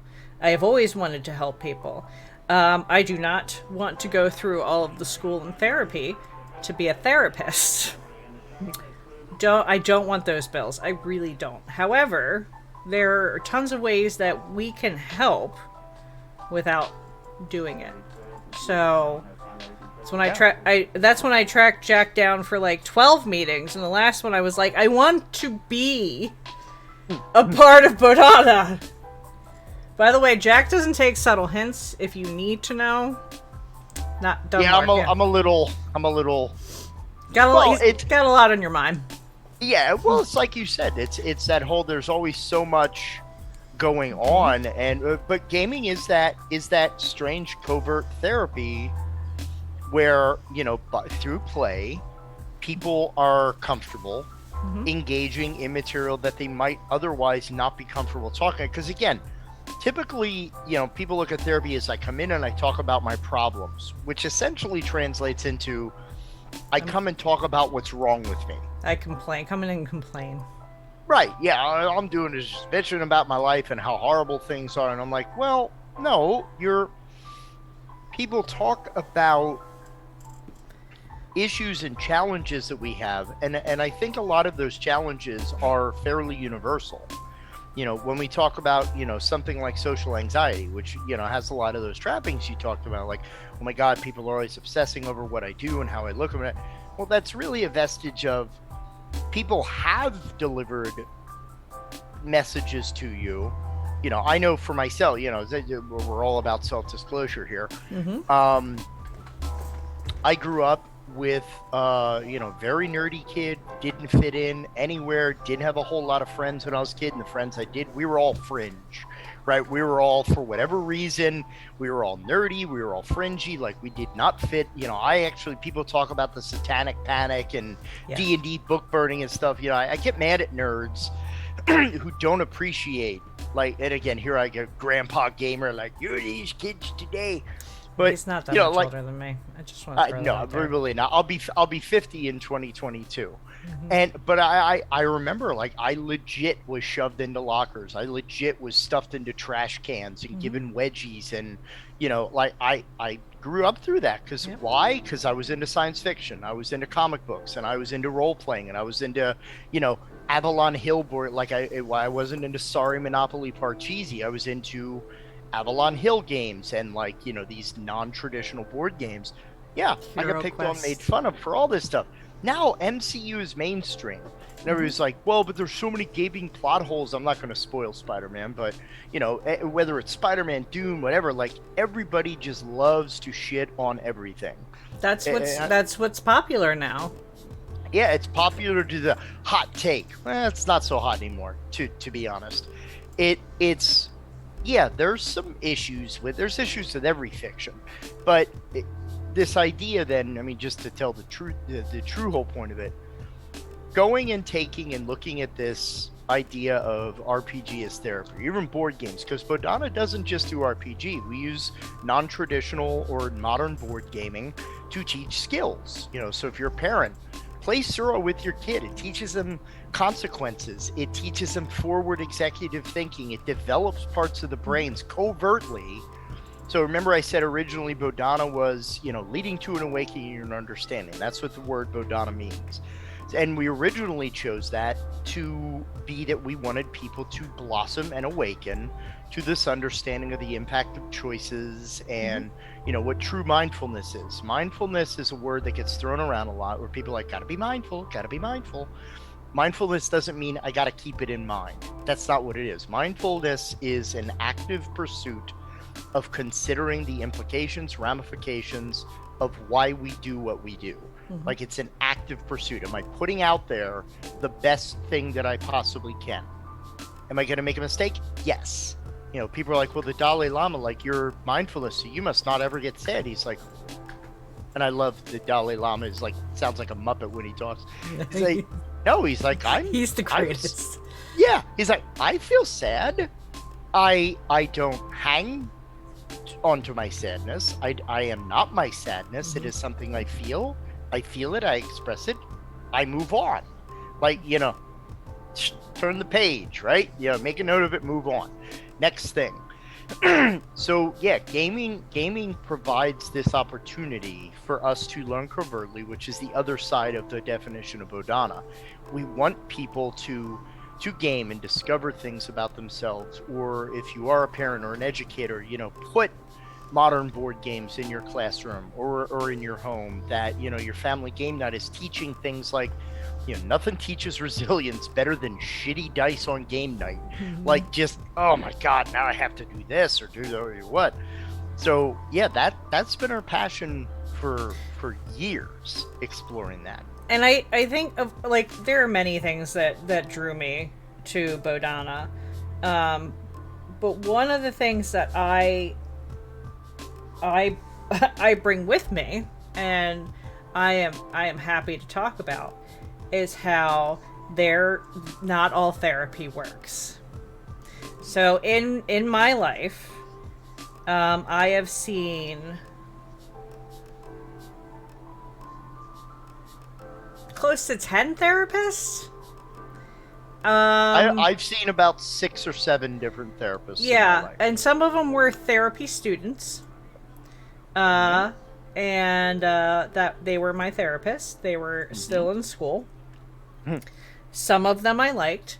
I've had a mobile therapist, which is a therapist that comes and takes you away from your home to converse, or do whatever. We ate a lot of Bob Evans. I had a behavioral therapist. Okay. I still have no idea what he did. No, really? I have no clue. I have no clue. I don't understand what I've never understood what a behavioral therapist was. But I also had a behavioral therapist at the same time that I was in I don't know what you would call a day program. It could be a day program, partial. They go by different names. Yeah. So I restarted 9th grade. I had run away from home. Was gone for over a month. Knock on wood. Thank my poor alcoholic guardian angel. Nothing terrible happened to me. She's in recovery. It's fine. We're good now. And I was in a day program, so in the morning I would take a bus. Bus would take me to this place, and I would do therapy half the day and school half the day. Okay. Both were terrible. I had singular therapy, and most of it was group therapy and group activities. Very little help there. Nothing really stuck. Because it's a place, there were like 15 teenagers, and you're trying to like get them to talk about themselves in front of other teenagers. Oh God, no! It was a disaster. It was an absolute disaster. Yep, doesn't happen. I was in a mental hospital. I was in a wing of an institution for less than a week. I was 15 when this happened. I was diagnosed with borderline personality disorder, which you cannot diagnose in a teenager. Too young.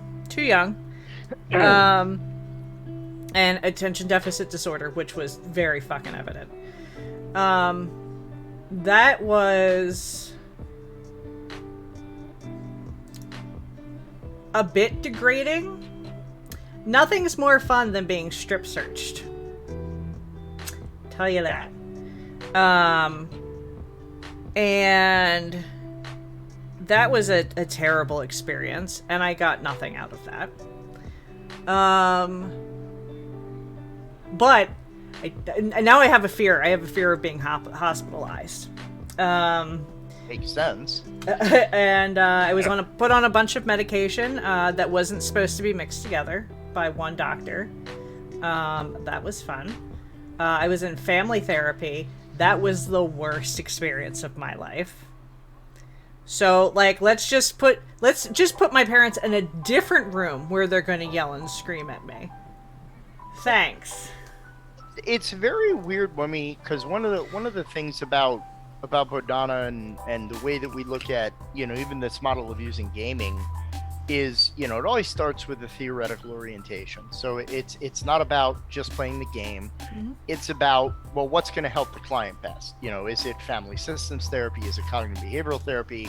And there's a lot of changing tides because, like when you and I were younger and we were, because I was thrown into groups as well, like, let's go to a workshop. So we're going to go to this little place that has like foosball tables and pool tables and arts and crafts, and we're just going to get along with other people and that'll just fix everything. But we're also going to have sessions where all it is just dragging everybody's shit out there and, let's all have a good cry and that'll make us better. Actually, what we're finding out is giving people positive experiences to, show them there's a different or an alternative mm-hmm. to what you've known is a lot more helpful and beneficial for people.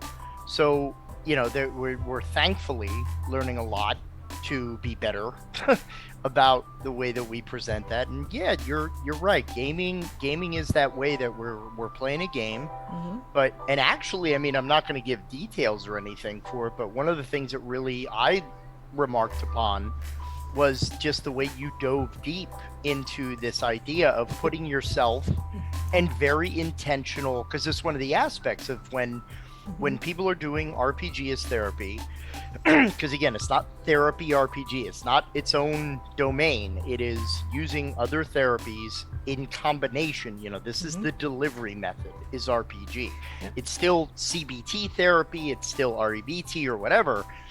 RPG is how we do it, it's just a delivery system. But the first part is making a character that represents you or represents what you want to work on, and people can be as covert or as direct, and you are quite direct in your character design. I made myself, and there was the person who was doing my session 0. So when we sat down and created a character, was like, that's different. It's like I'm gonna be me. I'm gonna be. I like it. I didn't need a barrier.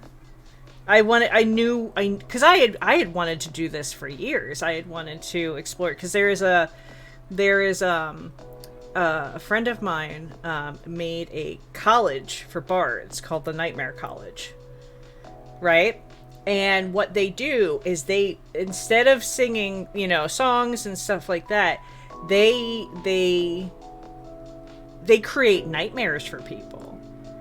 And I was like, that might be an amazing way to like deal with some of the shit that I went through, instead of like singing this lovely song or, boasting people up. Like, let's talk about this shit. Like, let's talk about things that happen to a degree. Like, I'm not going to try and trigger anybody else or cause you residual trauma in other people.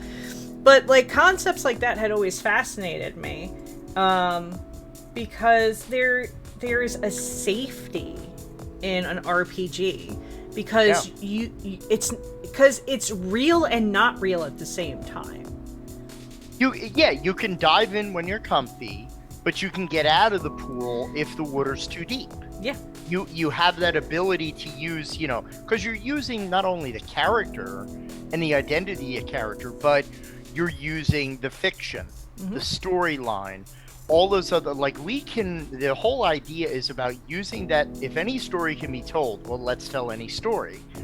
And we can hide and meld a lot of things. And it goes back to, like, if you talk about Carl Jung and the idea of the collective subconscious and all this, when you mentioned about Nightmare College, I was like, well, it's subconscious imagery. Mm-hmm. It's, when we talk about whether it's aliens or whether it's, you know, the Mothman, or just an owl or a crane. Like, there are examples of how these things represent similar ideas throughout human development and human history. You know, there are reasons certain things resonate with us. And it's about using them intentionally, but also heavily monitoring, because another big thing of RPG as therapy is you'll have plans for days, but clients will take it where they want it to be taken, and you have to kind of move with it, which is why it's, you know, very much kind of correlated. Yeah, exactly, Van, archetypes. It's this idea of, you know, you could call it archetypes, you could call it tropes, you could call it whatever you want, but there are characters that are present, and, you know, it's supernatural. There's no doubt characters in there that you resonate with, and there are probably, like, there's one episode where it's where they introduce the 7 deadly sins, I believe they were, and the one scene where, like, they tapped the one guy and he was like drinking antifreeze. I can't watch that for whatever reason. I haven't fully explored why it skeeves me out so much. I don't know if it's because he had lack of control of his own actions, and that frightens me because I love having control, you know, an agency, because for so many years during childhood, I didn't have control over all the stuff that went on around me, and it was terrifying. And so I'm always trying, nope, I got it, because then I know I'm responsible if it gets messed up. Yeah. You know what I mean? I get skeeved out if I see something that is anywhere near an intrusive thought I've had, then I'm like, no. Because that'll trigger my intrusive thoughts, and I'm like, no. But even there, like, some people will say, well, that's an intrusive thought, that's uncomfortable, let's go away from that. But part of therapy sometimes is diving, at least how I've been trained, because again, I've done a lot of trauma work, a lot of, you know, people having intrusive thoughts to hurt others. You know, I've delved into all that. That's what I've done for my career. And it is about exploring, well, what about that, you know, we call it the shadow passenger sometimes, you know, that part of ourselves who is maybe uncomfortable or dark or whatever.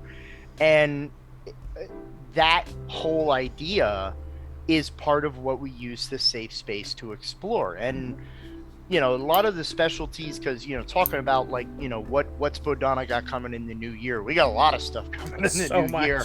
Oh my gosh. So I don't know where the heck to start. We so obviously we have Twitch, you know, courtesy of Crymson, and, you know, all of her wonderful producers. You know what, and I'm really happy that we're doing this. I'm very, very happy. One, because obviously I want to take the message that we have and just put it everywhere.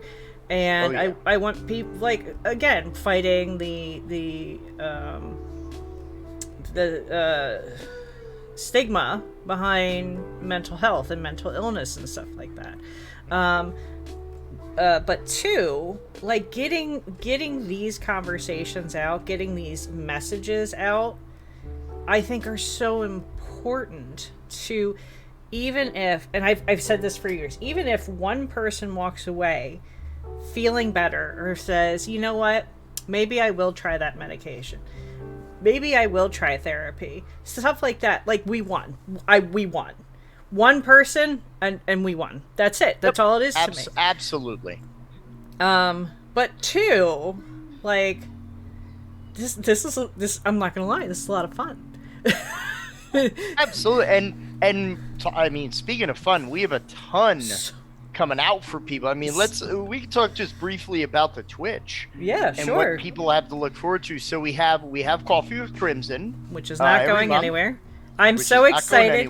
I'm so excited, knock on wood. I have a TikTok. I should have a TikTok star. She's got like 30,000 followers on TikTok next month. And I'm super excited to talk about her transition and the mental health behind that. I think that's very important. But yeah, I have a lot of plans. I have a lot of different things that I want to talk about. And I have a lot of amazing people I want to talk to. Now I'm like, maybe I should have Rich on, and we'll talk about all those letters and stuff. Yeah.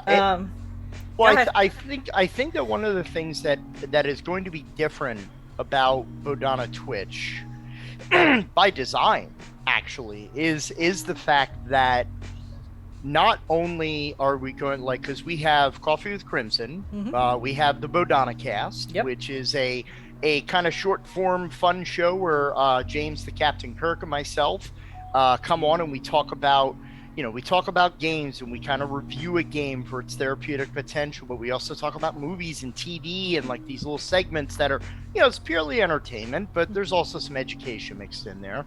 But in addition, we then have Roll for Terror, which is presentation of horror-based games, which again, a lot of people like, horror for therapy? What? Oh, absolutely. We're dealing with fears and anxieties and some of those dark places. I'll show it off, give a little plug to my buddy Sen Fung Lim and Banana Chan. I just got my Kickstarter copy of Zhangshi, Blood in the Banquet Halls, where you play a American, Chinese / Canadian immigrant family, and you have a restaurant by day, and at night you fight creatures of Chinese folklore, the Zhangshi, hopping vampires.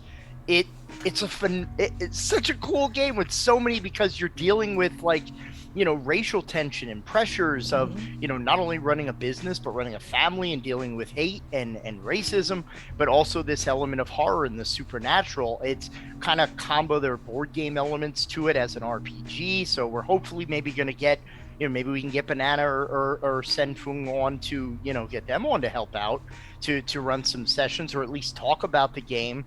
But yeah, it's not, don't be afraid to go to those places. Yeah, there's a lot of correlation between horror and anxiety as well.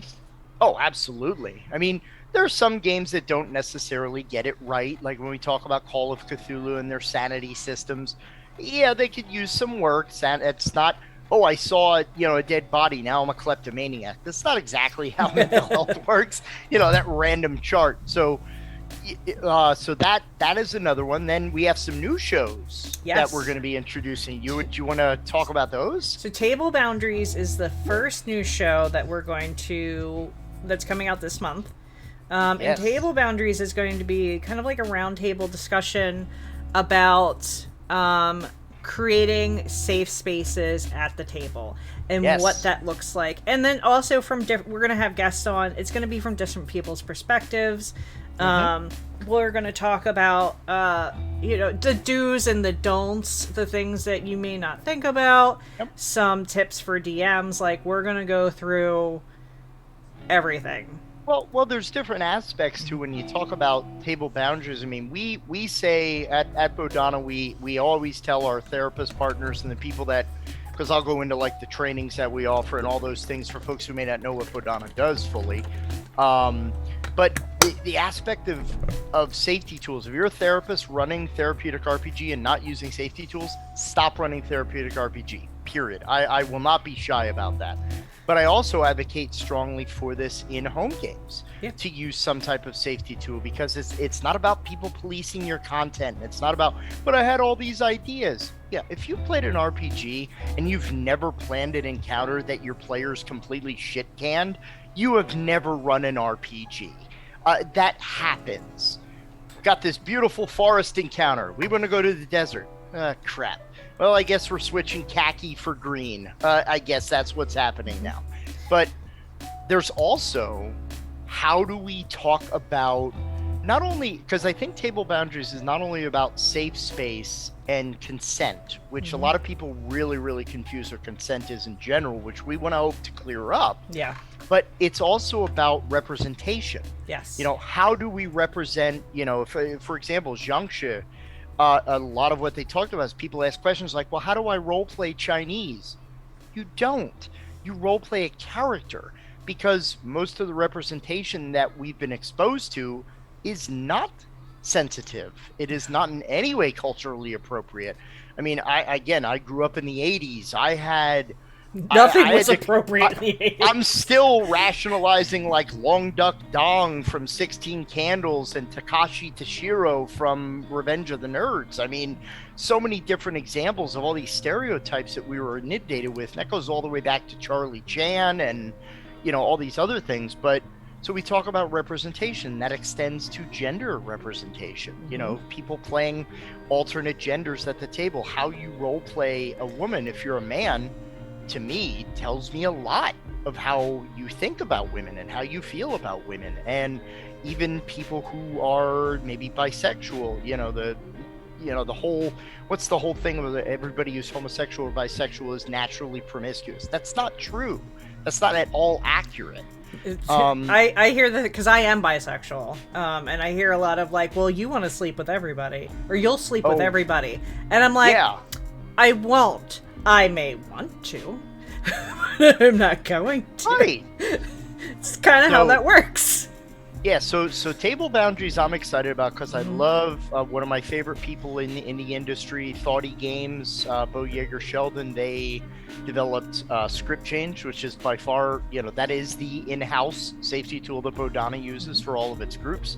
I love that, so hopefully we'll get Bo on. Yes. I also know John Stavropoulos, developer of the X card. We're looking to get folks who have developed. Maybe I could even, contact Shauna Germain from Monty Cook Games. She did a couple of Bodhana Save Against Fear presentations. Shauna with partners, free resource on Monty Cook, Consenting Gaming, talking about these conversations because we need to dispel the myth that it is about controlling your table, but it's about increasing the fun. And maybe even talking about things like, because addressing, and this is one of the things that I will not ever stop talking about, is how important that session 0 is.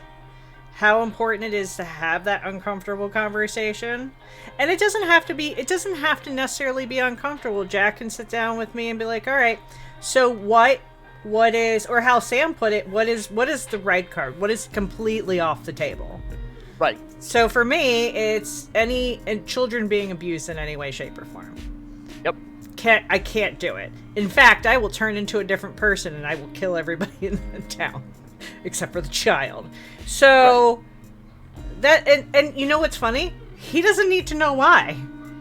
Right. He doesn't need to know why. He just needs to know. That's not part of it. Okay. That he's not sitting there as my therapist helping me through something. He's my DM and he wants to make sure that I have as much fun as everybody else at the table.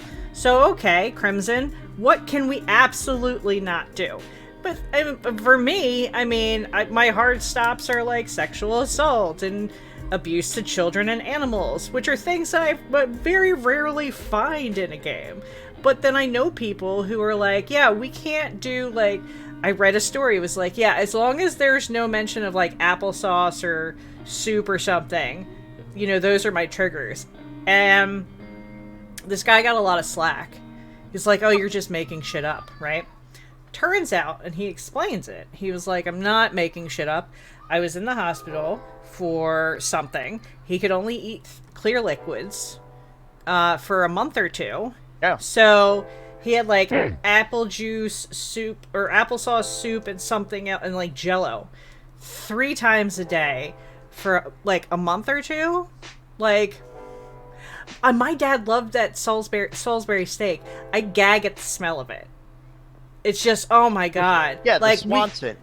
We had it like twice fucking week for like 10 years. Yeah. And if there's so many different, because people also say like, and we could talk about things like, Fridge Girl and Women in Peril and all that. Like, if there's so many different stories that could be told, just try to tell your story differently.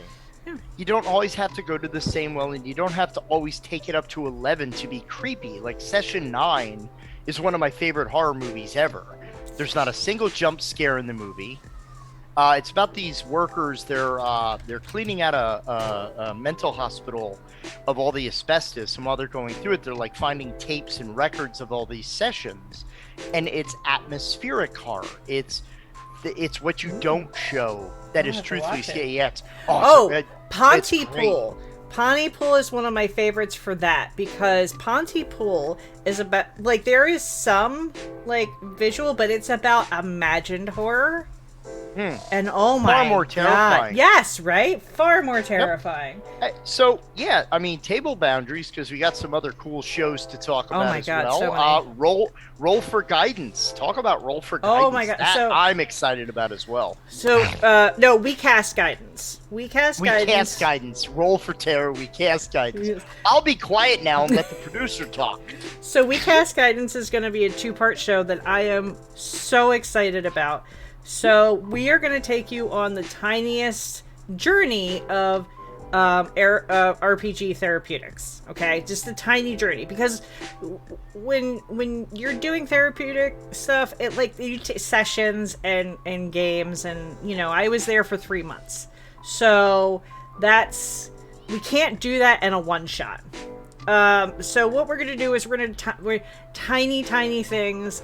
We're gonna do a session 0, and everybody at home gets to see what a session 0 in a therapeutic situation is like, which was for me was enlightening and amazing. So that's the part that I'm super excited for everybody to see, is just that. So we're gonna have one episode is gonna be our session 0, and it's gonna be the DM, and it's gonna be our guest players, and they're going to go over you know, making their characters and things that we're not going to talk about, and you know, maybe even like you know, Jack's scared of spiders. Okay, we're gonna work on that. It's little things, tiny things. So because even script change and things like that, like because part of the agreement with safety topic, because again, I know it kind of sounds like it revolves into table boundaries, so that's going to talk about how, but then we're going to show you how we use something like in script change. There's it's all based on remote control buttons, basically. So you have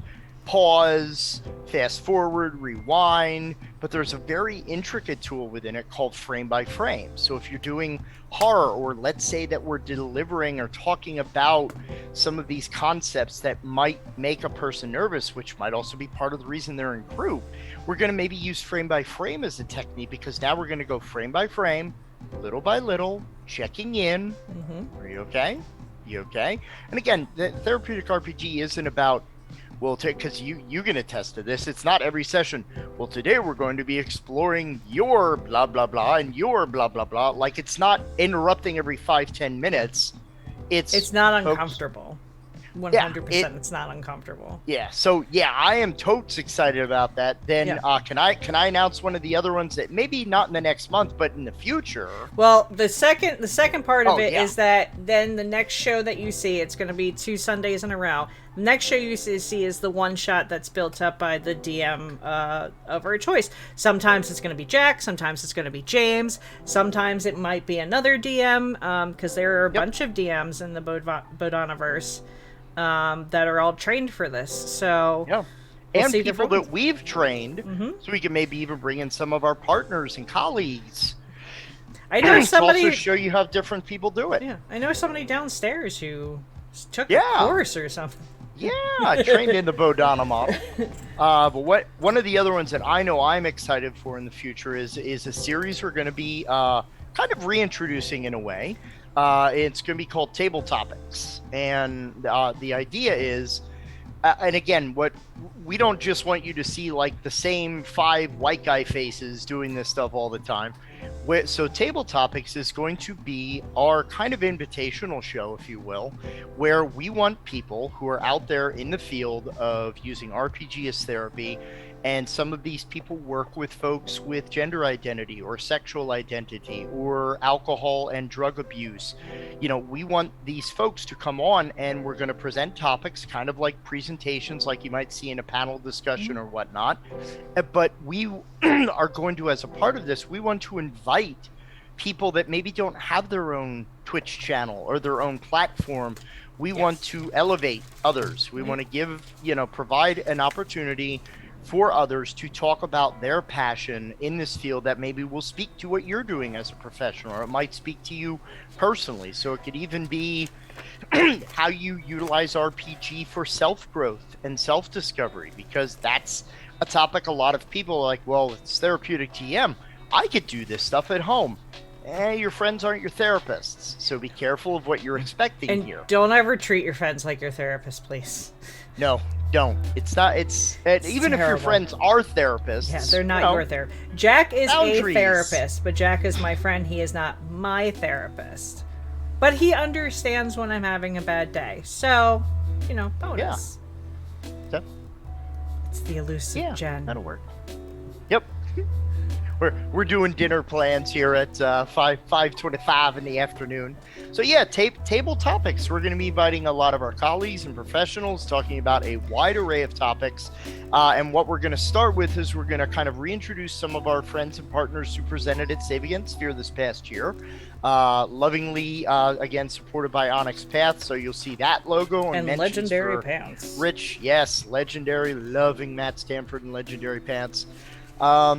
So yeah, lot coming down the Twitch road, and also in the future we're gonna have room for other live plays and cool stuff. So a lot coming to you. So yeah. And there's one more show that we announced. Oh, which one? We'll do it live. Oh yes! Oh my gosh, yes. We discussed the title of it for so long. Yep.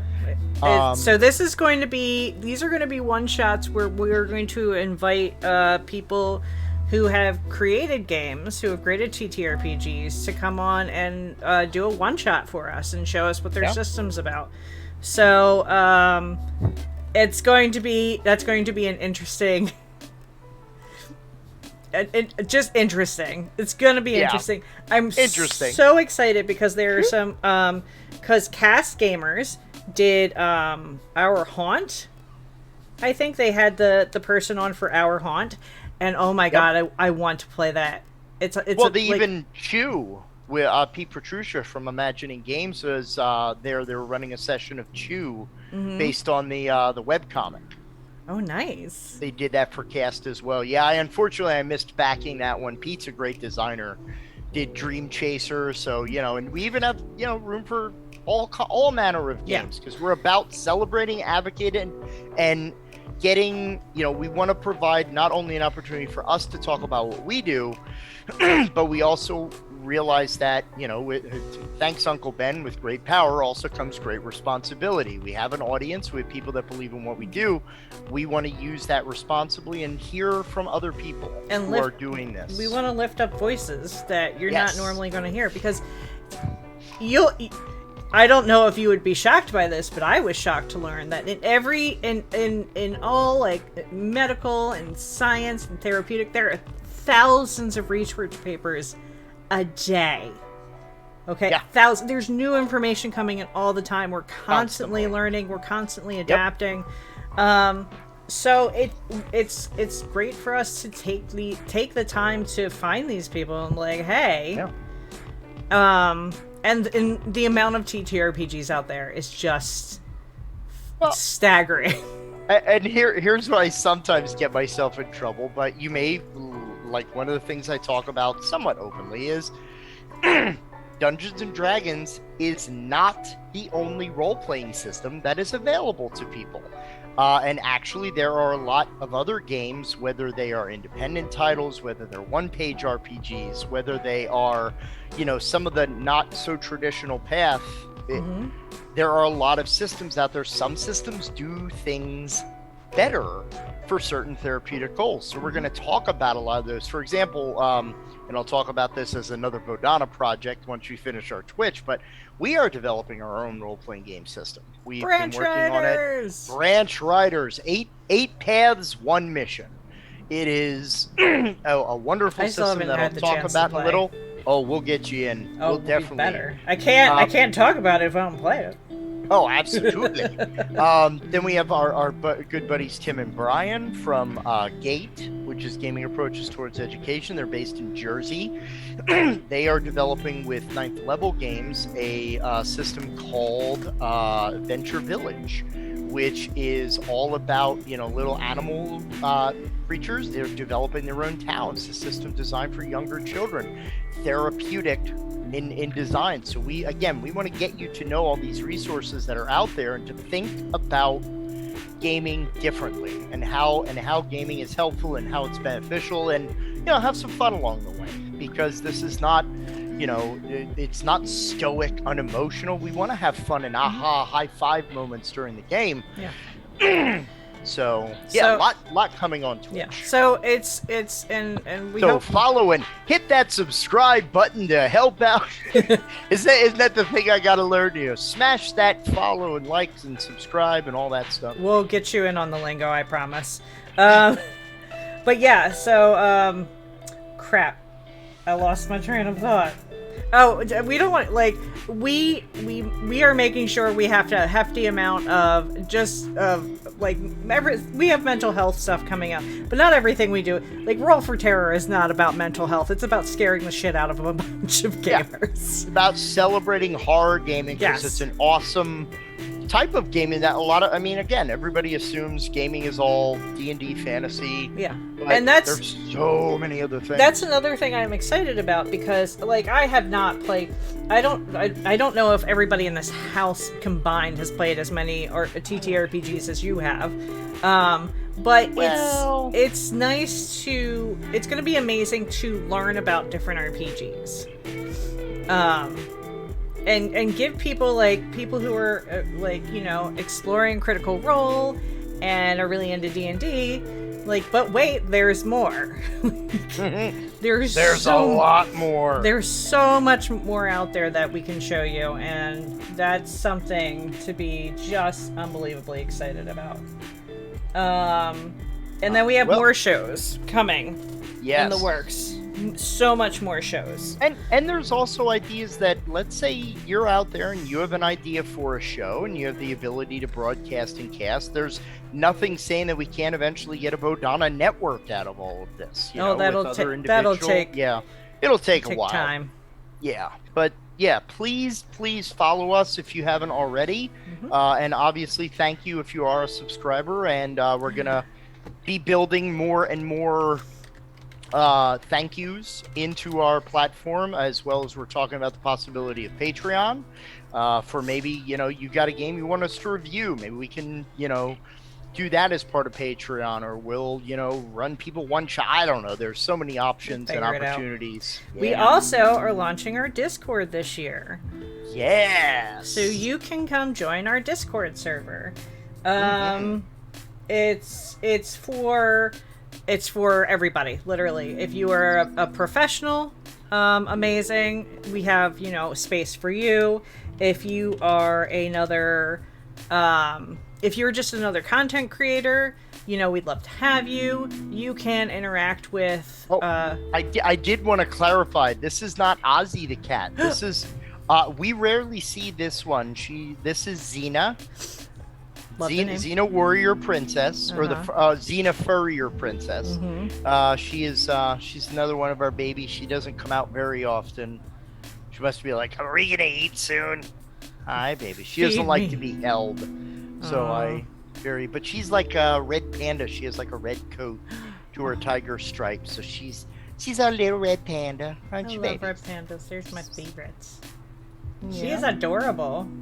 Oh, she's absolutely. She has this cute little underbite. Daddy's talking about you. Yep. But yeah, we have so much stuff coming out. We're so excited for all of it. There's even going to be some video games. Yes. Video gaming.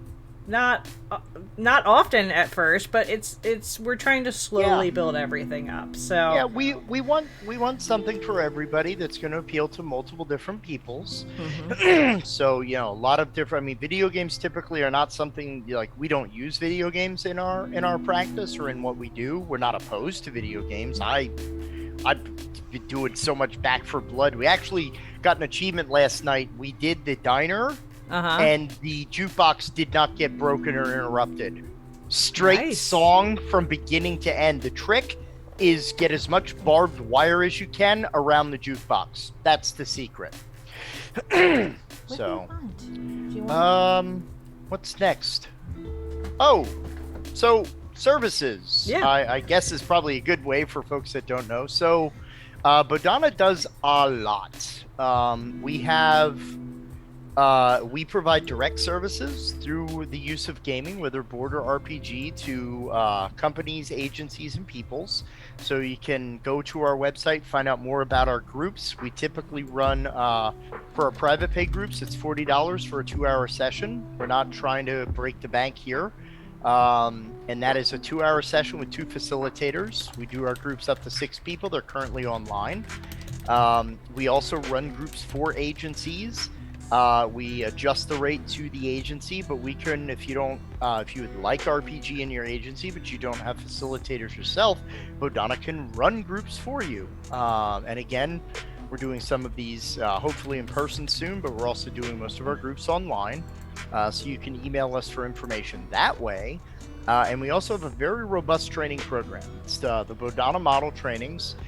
They are a core set of 3 trainings. There are 4 8-hour trainings in the Bodhana model. There is theory and a basic framework, then an entire day of lessons all about creating content that is therapeutically driven or intentionally driven. So if you're an educator, or even if you're a parent who would like to learn, well, how can I use this to teach my kid about making friends and collaborating, cooperating with other people, we can teach you how to do that. And then our final training is, of course, where you, with other professionals or persons, create your own therapeutic or intentional one-shot, and you run it for feedback for a group of other therapists or providers.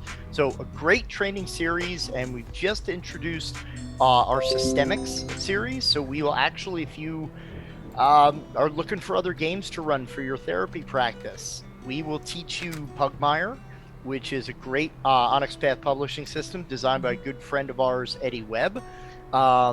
We also are doing teaching for kids on bikes with another amazing system. Amazing, from Doug Lewandowski and John Gilmore.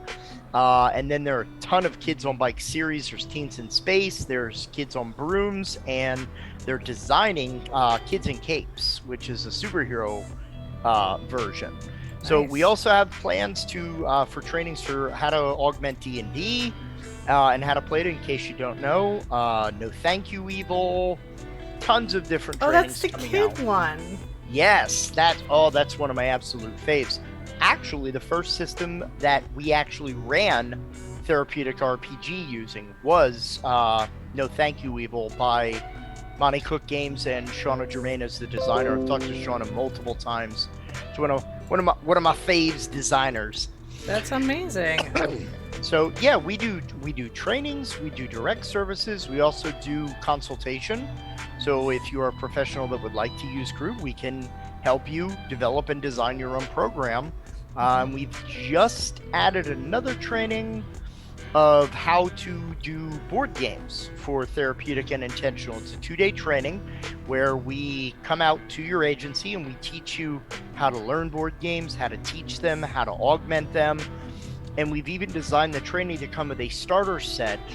It's part of the cost of the training, that there are 8 starter games that we will teach you how to use, and they all represent different skill development areas. So Nice. For example, we have a game called Celestia, which is a push your luck mechanic game.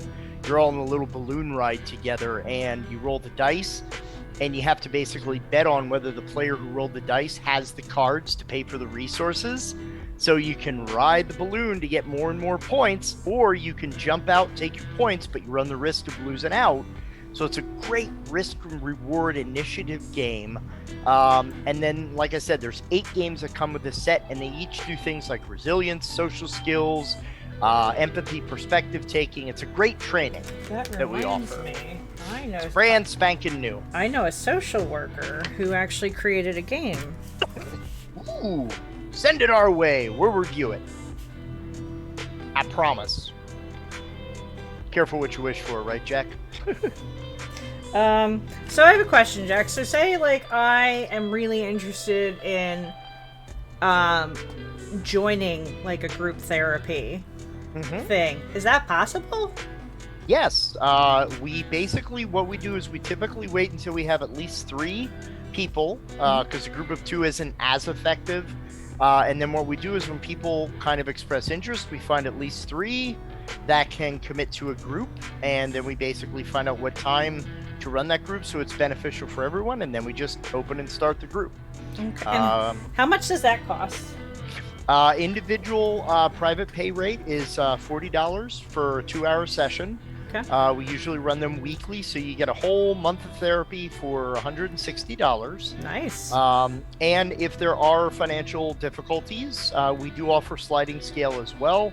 And we're working with some of our colleagues to get the ability to bill insurance. Nice. Currently, I'm a master's level therapist. I am not a licensed therapist. So that just means, I mean, I can hang a shingle, I just can't bill insurance. That's the way the system works. But yeah, that always taking anybody who is interested in getting services, we definitely want to set up as many groups as we can. And we're going to have some announcements in the next couple weeks about some upcoming sessions and starting some new groups. And of course, if you subscribe and donate, you can help those people who need a sliding scale. Yes, one of our goals that we're going to be setting up through different donation platforms is our goal is to have community and grant funded groups. So if you are from a business or a company, we can run a group of 6 kids for 1 year, weekly groups at no charge to the children or families, for a total of about $55,000 to $6,000. But then that is only to pay for our facilitators, to pay them to run the group. We do not charge the children or the families, and each kid walks away with a copy of the rulebook that they use to, again, act as a passport that they could then go into any game store, any comic book store, convention, and make new friends or run their own sessions. So that is something that we're pledging to move ahead forward in this year to provide. Because again, we believe strongly in this model, and we want people to get these services and their benefit, but we love support to be able to do it. So yes. Yeah. Actually, you gave me a Patreon idea, so I was making a note there.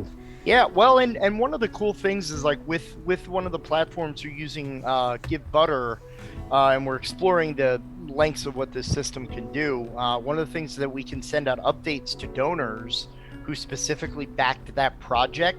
So, because sometimes we have kids that do art of their characters or little stories, we can share all of this with you so you know what your donation has gone to help. Because we've as somebody all kinds of cool stuff. Yeah, as somebody who's raised over $10,000 for charity in 8 years, not to toot my own horn here. Oh, toot away.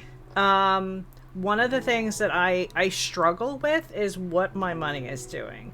Because like, if you look at it this way, like, people are like, oh yeah, you're donating money and we're going to do this. Okay, but from my point of view, I'm a stay-at-home mom. I have no money. I am spending my time putting together this event to raise at least, try and raise at least like $1,000 or however much we can raise. So what is that money going to do? Because I need to tell people something so that they can give us money, so that we can give you money. It basically equates, if you break it down, it equates to roughly each kid costs about $1,000 for a year for a kid to go through group. What we want to do is we want to pay our facilitators for those groups to provide them. So it basically is, I think if we break it down, it's roughly about 100 or so a week is all that we look for. But that pays both of my facilitators for their time during that group. Mm-hmm. So this way the children and the families, they don't have to pay for that group. And that way the service still gets out there. People, and it's rotating. So let's say we start the year with 6 kids, and let's say 2 kids for whatever reason drop out. That's open enrollment. Those 6 spots are paid for. So we could bring new kids in, mm-hmm. Even at the 6-month period. So it constantly rolls throughout the entire year. So that our goal there is we want to try to provide this service to people. We only want to pay our facilitators. We're not making millions of dollars doing this, but that's not the point. Yeah. I think beyond that, we have some goals. An office would be great. Storage would be amazing. I was travel going to to share the next. Yes, another big plan we have this year is we're developing a pretty robust convention circuit Mm-hmm. for this year. We're definitely going to be at Gen Con. We're going to look at the PAX Unplugged this year. Hopefully Nerdarchy, the convention, is going to happen this year, but a lot of other kind of smaller local. We're looking at Drawlicon, ZenkaiCon. Drawlicon's in Indiana. That's not local. exactly local. Well, But, yeah. Gen Con's Indiana as well. Yeah, ZenkaiCon So- is local. Yep. PAX Unplugged is local for us. Yeah, we want to come out and meet you and talk more about what we do and raise more funds and raise more awareness to our mission and our vision, because we have some other big plans. I just keep on talking about all the things we want to do. So many plans. One is we would love to open not just an office, but we are currently looking at locations in the York area. We want to open a community center that is providing services and programs based all around gaming. So again, like I said before, we have an immense library. I think at the moment our board game library is about 2,800 titles. Jesus Christ. And we want to open a community center that kind of is like a board game cafe of sorts. So people can come in and develop community and make new friends over a table. Our pledge is that we won't sell games at this place because we believe very much in our local brick and mortar, our friendly local game store partners. Mm-hmm. We want them to sell them, but we will showcase them. But we'll also, let's invite scout troops in. Let's invite school groups to come in and play historically based board games. Or, then also let's run sessions there also. So we want to create a place that speaks very directly to the benefits of gaming, and that's another one of our long-standing goals. So cons, didn't talk about Save You were the Against best, Fear thank yet. Well, let's talk about Save Against Fear. Do you want to talk about... Thank you, Vaughn. Vaughn is the best. Vaughn brought me some Excedrin. I've had a... Wait, hold on. This is yours. So I'm going to take 2 and hand it right back to you. Yep, I could talk about Save Against you. Fear all do you day. Do you want to talk about the... Well, I guess we're going to wait to talk about the one thing. So we'll talk about October. Right. Yeah. So, Save Against Fear, and I think I hinted about it earlier, is our annual fundraiser. It is a 3 to 4 day game con that we typically run in the second weekend of October. And this is kind of our grand stage. This is where we bring out the entire board game library that we have, and we have it set up all weekend. And it's basically our main flagship fundraiser. It was the place where we started our training program, and every year we provide fresh trainings. We have, at one point, I think we had like 60 therapists from across the country who came to Save Against Fear to all learn and collaborate and discuss all the benefits, run sessions for other folks and practice and hone their craft. But it's a 3-day game con. We have vendors, we have demos, we have all the trappings of a normal con, but all of the proceeds go to our mission and vision. And I'll be there. Yes. It's grown quite well. When we started the first Save Against Fear, which at this point was almost 12 years ago, we had 35 people. It was just the audience at 6 Feet Under Games. And over years, we went to the Mason Center in Lancaster and then hotels in Harrisburg. This year, we're going to be at the Heritage Hills Resort in York, PA. So it's a great family destination as well. Very affordable hotel spots, so you can come and stay at the location that weekend. But we will, of course, have many designer friends coming, speaking either in panels or to run sessions of their favorite games. So it's going to be a blast. And this year, we're actually, courtesy of the last 2 saves that we had online, we're going to probably be running with an online hybrid. So if you can't come out and join us in October, we're still going to be working, hopefully, through Start Playing Games and running some online sessions with people raising money for us, a lot of podcasters and streamers. And knock on wood, we will hopefully be able to stream the some of those panels. Yes. We'll be streaming to Twitch some of those panels. Knock on wood. Knock on wood. I'm not going to promise anything, but we should be able to. We should be able to do it. So you can still be there without actually being there. Yeah, and the last save in person we had just about 500. So we're looking obviously to increase that because every dollar counts, but also every story counts, because every time we run save, we hear of another wonderful story of how gaming has helped someone, and that's another source of fuel for the engine. That keeps us going when we hear, like, wow, that was really awesome, the way that gaming has helped you and the way that you're using gaming to help others. So it's this year, October 6th through the 9th, York, PA. We will have more information on our website as time comes through. The BodhanaGroup.org. BodhanaGroup.org. So yeah, that covered everything except for branch riders, I think. Which we're going to have a Kickstarter for this year. Yeah, hopefully. We don't have a final date yet, but we are looking maybe Knock third on flake quarter. board. Absolutely. But yeah, Branch Riders is a proprietary system role-playing game that we've been developing now for the better part of 2.5 years. We're past secondary playtesting, so our mechanics are good. We are writing our beta playtest, so we will hopefully be able to get some beta playtest kits into the hands of some players and some GMs. But the whole idea is it takes place in this world that is called the Nexus, and inside the Nexus there are 8 distinct realms, and each of those realms is based on our heroes of the game, which are characters that we have developed. They're on our Bodhana website. You'll see them pop up all over our alerts as a different Oh, character. yes, that's right. And each of those worlds has been designed not only with a genre convention, but also with a skill building opportunity. So, for an example, we have Sagan, who is our critical thinking fox. Sagan comes from a world that is called the Burrows. And the Burrows is a pulp noir setting where everything is a mystery, everything's an enigma, hidden information. So you take on the role of a branch rider.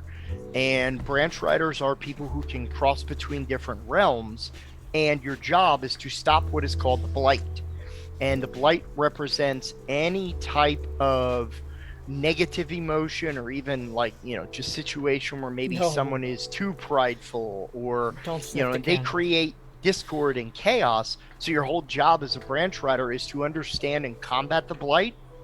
But it's not just straight combat. You want to understand why this person wants to take over, or why this person, is using their superpowers, which is another world. We have 8 distinct genres, 8 realms. It's a great system that we're going to have much more news about in the next couple of months. A ton of people out there have play tested it. I know that Sam is one person who has play tested Branch Riders. So yeah, more news about that. We're always busy at Bodhana working on something. Yeah, absolutely. Always busy. Now yes. It's almost 5 o'clock. Uh-oh. We have an hour. So the next hour, we're not going to talk about mental health.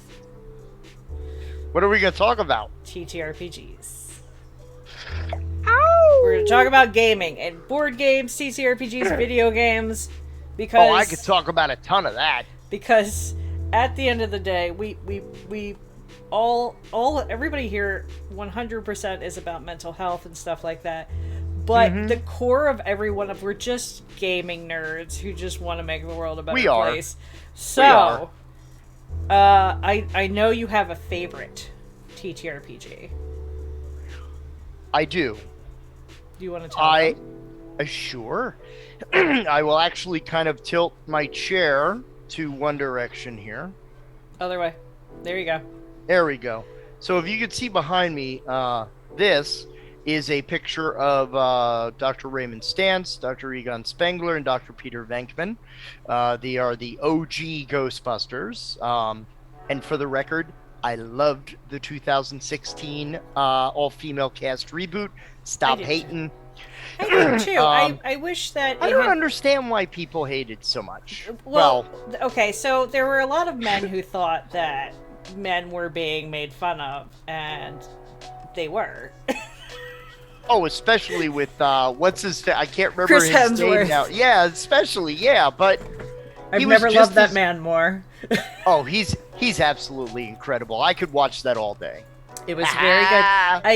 I wish they had done a couple things a little differently, so it could have, maybe a little bit. Maybe in the same world, not the same people, and then Or the same problem. yeah, and then I think they could have told something different. And they could go have. ahead. It could have been adjacent. Because then them doing the new one that they just did doesn't, like, wash everything away. And I don't think it washes everything away. I think we still have it, and we can still love it. Yeah, that whole idea of my childhood is dead is just ridiculous. Like, No, Hulk Hogan ruined my childhood, okay? Hulk Hogan ruined a lot of people's childhoods. Fuck that guy. If you're watching this, fuck you in particular, sir. Wow, if he is watching this, that would be amazing. No, it wouldn't. He's trash. So I was a huge wrestling fan. I can't help it. No, my reason for my only criticism, if I could say it, of the Ghostbusters 2016 is less a criticism of the movie, because I love Kate McKinnon, I love Leslie, I love all the ladies.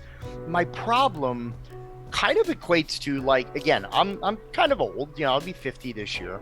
I grew up on 70s and 80s comedy. Mm-hmm. Now, at the time, if you look back on that, you essentially had, this is Burt Reynolds. It's a Burt Reynolds character. Mm-hmm. You, like, when you saw Bill Murray in a movie, he's the lovable schlub loser that everybody, like, he's kind of weird, he's kind of whatever, but yeah, you gotta love him. Character-based comedy. Mm-hmm. My problem with the Ghostbusters 2016 wasn't the jokes, it was the fact that everybody was quirky. If everybody's quirky, then nobody's quirky. There's no, like, Harold Ramis as Egon. Yeah, there's no serious character. Right. He was totally legit, like, he was the straight man. Yeah. And right? That makes things funnier. Like, so you have personalities playing off of each other as opposed to everybody just getting a laugh. Well, you had, I'm terrible with names. You're aware of this. So you had Egon on one end, completely straight. Howard Ramis, R.I.P. Yeah, doesn't make jokes. And then you had Bill Murray's character at the other end, Peter Venkman, made all the jokes. Everything was an innuendo. And then you had, what's-his-face, just in the middle. Well, yeah, Dan Aykroyd, he was the Dr. Ray Stantz. He was the heart of the guy. He was the passion, the enthusiasm for doing this. Right. And then you had Winston Zeddemore, Ernie Hudson, the everyman. Yeah, he was the one that was the most relatable. And I loved it. I loved it. Walked into a room like, this shit's not real. Yes, it is. If there's a steady paycheck in it, I'll believe anything you say. Yeah. That's what he was there for, right? Mm-hmm. Mm-hmm. But in that other movie, and again, they're all talented ladies. I love all of their I mean, especially Kate McKinnon is freaking taboo. Leslie Jones, she was a standout. You can step on me. I just want to let you know that. Just the once, at least. So no, that is it. It is. There was a role-playing game for Ghostbusters, designed by West End Games, a Pennsylvania-based company that no longer is in operation. They were also famous for Star Wars role-playing game Paranoia. Like, they were a monolith in the 80s. And this is out of print, right? Yeah, you can actually get it if you look online for Ghostbusters RPG. You can actually download all the rules and the cards and everything for free. Mm-hmm. It's kind of open source, I guess. So they did the Ghostbusters RPG in '86, and then they did Ghostbusters International, I believe, in '89. What, 85? No, I said I was 5. Oh, yeah, I was like 16, I guess. No, 14. But that was the first serious role-playing game that I ever played. So I always hold the soft spot in my heart. And I actually have a box set of the original Ghostbusters RPG and a sealed box set. Thank you, Dave Schiffler, and Kat Schiffler, for getting me the Ghostbusters International. It's still sealed since 1989 when it was originally sold. The sticker price is like $15 for this box set RPG in '89. Now it's $60 a book. Yeah. Oh my God. Thanks. But Wizard of the Coast. It was a humorous role-playing game, and actually has a couple of legends from the RPG industry. Greg Costikian, who helped design Paranoia. You had Sandy Peterson, of course, of Cthulhu fame. He has Peterson Games, do like Cthulhu Wars and all kinds of stuff. And then oh my gosh, I can't remember the other designer, but he was the gentleman that did RuneQuest, who sadly passed away. So yeah, it was a great game. It was the first game to use the dice pool mechanic. I of course I've seen Ghostbusters well over 400 times. I cried openly, no shame, at Ghostbusters Afterlife. Oh my god, it was amazing. Here we go. This is an idea. Maybe eventually we will host a movie night in our Discord, and I can teach you to show people all these amazing movies that you want to share. I'm actually going to be starting a Riff Tracks club to watch famous movies that were riff tracks, like The Wizard. I did a holiday viewing of the Star Wars Holiday Special riff track. That was absolutely amazing. It is painful to watch. That's how I make notes. Just random things written on the back of an old to-do list. There's reasons we're friends. Oh, yeah. Same thing here. I'm like, where the hell did I put that paper? Where's the piece of paper I needed? Which one? The one. Yeah, that one. That one. But no, I still play the Ghostbusters RPG. I run it at conventions. It is actually a modified form of the RPG as a part of our training program. We use it for our 301 class as a very simple dice system. 4 stats, all 6-siders. You have numbers from 1 to 12, 12 total points for 4 stats. You build your character. Each trait has a skill. That skill adds 3 to your die. You build the die pool, target number, you're good. Very simple rules game. But I always hold love for it because it was the first. I mean, I tried D&D when I was a kid. I didn't quite understand all the rules, and I didn't have a whole lot of friends to play it with. So then when I got older, I had a very good friend at the time, taught me the RPG. We then went on to play the Marvel role-playing game from TSR. Then we played Shadowrun. Then we played Call of Cthulhu. Oh, I love OG Shadowrun. Oh my god. I miss it. We have over 50 fucking Shadowrun books. I thought Deadlands was bad. Shadowrun is so much worse. Well, there were at the time, I mean, before they eventually came out, like when Catalyst bought it, after I think WizKids or somebody had it for a year. Like, I remember the old FASA, because I even have box sets of the old Star Trek RPG from FASA, which was like, hey, I heard you like slide rules, so we made role-playing games that you have to use them for. But yeah, so we played all these games. So it always, it's one of those. It's what got me started on RPG, and it was very light, and it drew me in because it's more story than stat. Yeah. So I'm always in love with it. I could literally, like, you could say, hey Jack, I'm going to bring 3 people in 5 minutes. Could you run an adventure for us? Yeah. I could totally do that because you can make characters in 5 minutes, and boom, we're off to the races. So that is probably my favorite.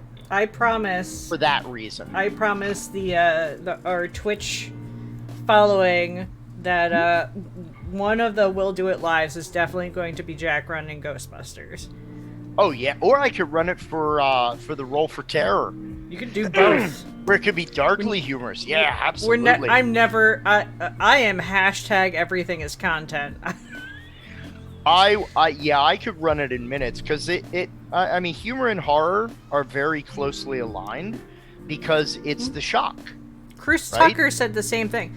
Actually, he said something amazing because he just did. I know that you don't do horror the way I do. Not the way you. I don't do jump scare horror. If it's atmospheric or thematic, or if it's like Dead and Breakfast, Dale and Tucker and Dale. Like, I love comedy horror. You write down the Final Girls, plural. Wait, is that the one where they go back and they're actually in the movie? Yes. Oh my god. Love it. Absolutely love it. That's Thea's, like, one of Thea's favorites, and she introduced me to it, and I absolutely loved it. And because we do movie night a couple times a week, and her and I were just sitting there, and I was like, can we watch Final Girls again? She was like, you're damn right we can. Yeah, it's an amazing. Well, it's like Cabin in the Woods. Yes. I love that movie because it plays with the tropes. Because it's a horror, but very tongue in cheek, and jump scares are cheap. That's cheap horror, man. It can be. Seriously, how many times can you fake jump scare a cat in a movie without hating that they have lack of invention or creativity? Come on. Or mirrors in the bathroom. I go to get my pills. I open the mirror. Nothing there. I go to close the mirror. Killer in the back. Come on. Be more creative, people. Look, don't trash my horror. But Chris Rock was in Spiral, which is the new addition to the Saw franchise. And he was he was one of the producers on it, and he was very interested. He said he loves horror. He said horror and comedy are very closely related because it's all about that anticipation and that coming out of nowhere, the build up, and then because the joke is the setup, invest, punchline, which is a twist, which is exactly with horror. That's why comedic actors make your best dramatic actors, because they understand timing. That's why Tom Hanks is so phenomenal at it. Cabin in the Woods is incredible. Also another Chris Hemsworth. Oh my god. I'm just trying to see if I can find that quote real quick, because Sure. It was just, he worded it so well about how like they go hand in hand. But yes, I look forward to eventually playing Ghostbusters. Roy has had he's had a Ghostbusters from me. Oh, I'm not surprised. I believe I ran him. Yeah. He is speaking about my husband, who I just was that okay? Yeah, no, that's fine. Everybody knows who my husband is. If anybody knows me, they know who my husband is, because I am very passionately in love with my husband, so I talk about him often. We have an amazing relationship. Actually, I'm gonna gloat for just a second. He came to my therapy session with me, and I was so happy. We talked about things. He talked to my therapist about things that I need to work on in a very wonderful, honest way. I loved it. It was amazing. Relationships are work, but they don't have to be a ton of work. That's right. People get in their own way too much, I think. Well, while you're looking for the quote, I can't currently. Now, I was going to say currently RPG. I would have to say, obviously I prefer Branch Riders because, but... Are you going to say my favorite? Are you going to say it? Which one? Kids on Bikes? I would say, well, I have multiple favorites for multiple reasons. I love... Kids on Bikes is amazing. Well, the thing I love the most about Kids on Bikes is the whole setting up your story together. The collaborative world building that's a part of that systems. Everybody does it, but man, they do it well. I took some of the stuff I learned in Kids on Bikes, and I added it to my D&D game that I ran for a little bit, because it's better than the questions in Dungeon World or other, all the Powered by the Apocalypse games. Well, it wasn't like the world building that I did. It was the relationships, because I felt like that sometimes I like where you have to learn and get to know a character. Sometimes I like that, but not all the time. Not with the same group of friends I've been playing with, so it's really nice to go in and everybody has a point of negative or positive interest with each other. So you're already creating a baseline for that relationship. And that helps you, I think, as a player as well. Well, it also helps. I always joked around that, here's an average prep session for a Kids on Bikes GM, and it's a picture of sleeping cat dad or whatever it was, that meme of just the older dude just laying on the couch with a cat. Because that's what it's like to prepare one of those sessions, because you already have relationships. Like you said, it's already your character drama, as opposed to, you look like a stalwart, trustworthy adventurer. Let me risk my life with you, even though I don't know you. That's not believable. But small town, or small wizarding school, or you're on the spaceship together. I've done the same thing with the relationship questions. A lot of people have. Yeah, I just think it adds something. For those of us who've been doing it for 25 plus years, it adds something to it. It adds something for me to work in. Which is amazing, right? Especially for having role played for so long. Yeah, especially for like to Tiny Toothorn. We have a new Real One Gaming has a new D&D show coming out. It starts on the 15th. I'm very excited. I am in it.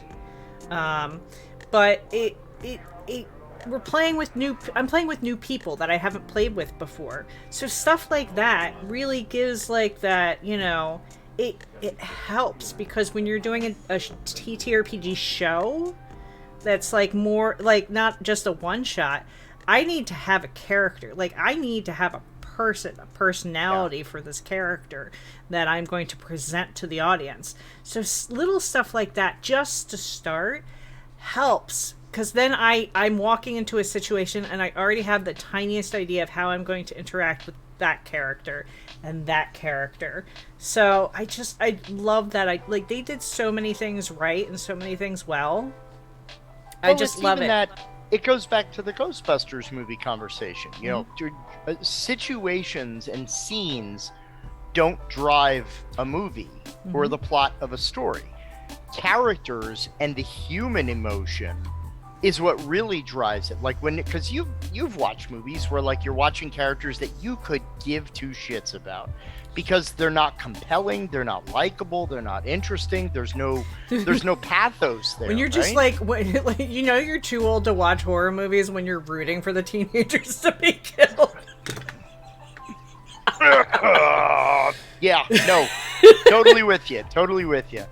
But yeah, Kids on Bikes is one of my current favorites. I really do still always put a candle in the window for Cthulhu, because again, I love atmospheric horror, and it's a game that is very easy to run. I've always been a fan of, I've been a fan of H.P. Lovecraft for a very long time. Still have never played Cthulhu, Call of Cthulhu. Really? Yeah. And you have to get Matthew to run that for you. One of my closest friends is the DM for a Cthulhu podcast. She was running it one weekend, and some family shit just hit the fan, and I was like, so. But I know we have to correct that for you. Oh yeah, I would gleefully run that. I love the Cthulhu. Now there was a video game I was in love with. The name Legend something. Vaughn, what's the name of that Cthulhu game? The H.P. Lovecraft game? Dark Corners of the Earth? No, it was a video game. That was an Xbox. Yeah, there's a video game. Dark Corners of the Earth was the first Cthulhu. There's another one that they did, which was Call of Cthulhu. No, they did very recently. That wasn't very good, but there was a very like H.P. Lovecraftian, a little bit of Stephen King kind of video game that we were playing. No, not the Sinking City, the MMO that we just couldn't play anymore. And we had so much fun playing it. The problem is that when you're playing a video game, you don't want to be in an area forever. We were in this area, it was really fun. It was that whole Sinking City. It was very, monsters popping up, weird shit happening. And we would group up and we'd go do it. And then we were so excited. Google it. I need to know the name of this goddamn game. But we loved it so much. But it beat our soul to death because really that good? No, that bad because okay. The stuff in the same area just kept coming and coming and coming, and we're like, okay, we've had over 10, 20, 30 hours of this area. And we knew there was more to do. So let's move on to the secret world. That's it, the secret world. Okay, I'll have to check that out. And it took forever, and we just gave up. We weren't moving on to a new scenery or anything, and we're just like, all right, we can't do. When collectively you're all like, we can't do this anymore, It's so grindy. Yeah, it's very grindy. The Okay. concept is amazing, but like there are so many quests and you have to do so many things, and it's just like I'd like to see something different. After like I'm in a game for 10 hours, 20 hours, I want to see a different place. Uh, no, that I have to admit. I mean, talking about video games, because we'll get to that in a mo. But I can't. It's amazing that currently we're playing Back for Blood, Such a good game. which is an amazing game. Yeah. The only thing that gets me about video games is, and maybe it's my ADHD, I don't know, but I get tired of games so easily. And the only way to get ahead in that game, and what we've been doing, is we need points to get better cards. Yeah, you have to keep grinding. So I have to keep. So every time we play, we start at the beginning and go as far as we can, because then when you go to continue, it breaks everything down. So I'm like, I don't know how much I'm going to be able to keep doing this, because it's the same old thing. That's why I can never do World of Warcraft or any of that stuff, because the grind bores me to tears, I just can't do it. I ran a guild in World of Warcraft for 10 years. Played World of Warcraft for 10 years. I ran a guild. I did the raiding. But, like, that was the majority of my social interaction. And it was, oh my god, it was so toxic. It was so toxic that I had panic attacks going to play it again. Yeah, nope. But yeah, no, Back for Blood is great. It is a bit grindy. I think we've gotten to the beginning of 3? We got pretty far initially. Like, now we're to the point where, like, we've even gotten good to the point where, because I'm sorry, not the diner, the bar was the level I was talking about earlier that we got through. That's jukebox breaking. And we got to the diner, which is the outdoor one where you got to defend against all sides. We did the diner the other night. We didn't have to use the minigun at all. Wow. Which is usually like people's, like, because at first we did it, we got our asses handed to us, and then we were like, wait a minute, let's not bring the minigun out until like a minute and a half is left, then use it because most of us are out. But now we're like, I got cards that give me extra ammo and better penetration for assault rifles, so we have our builds, right? But we got through it the one night without having to use the minigun, and we were like, that was a hell of a lot easier than it used to be.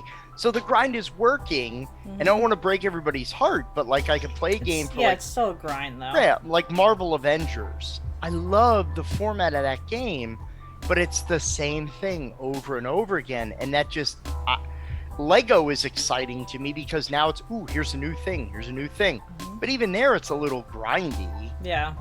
But I have to say my favorite game as I love the Psychonauts series. Those are incredible. Yeah, amazing platformers. So, all right, I'm going to pause our talk right here. We're going to take our last break. We'll be back in just a couple of minutes because I have to pee. Yeah.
We got this. We got this. Hi, Kitty. Hi, everybody.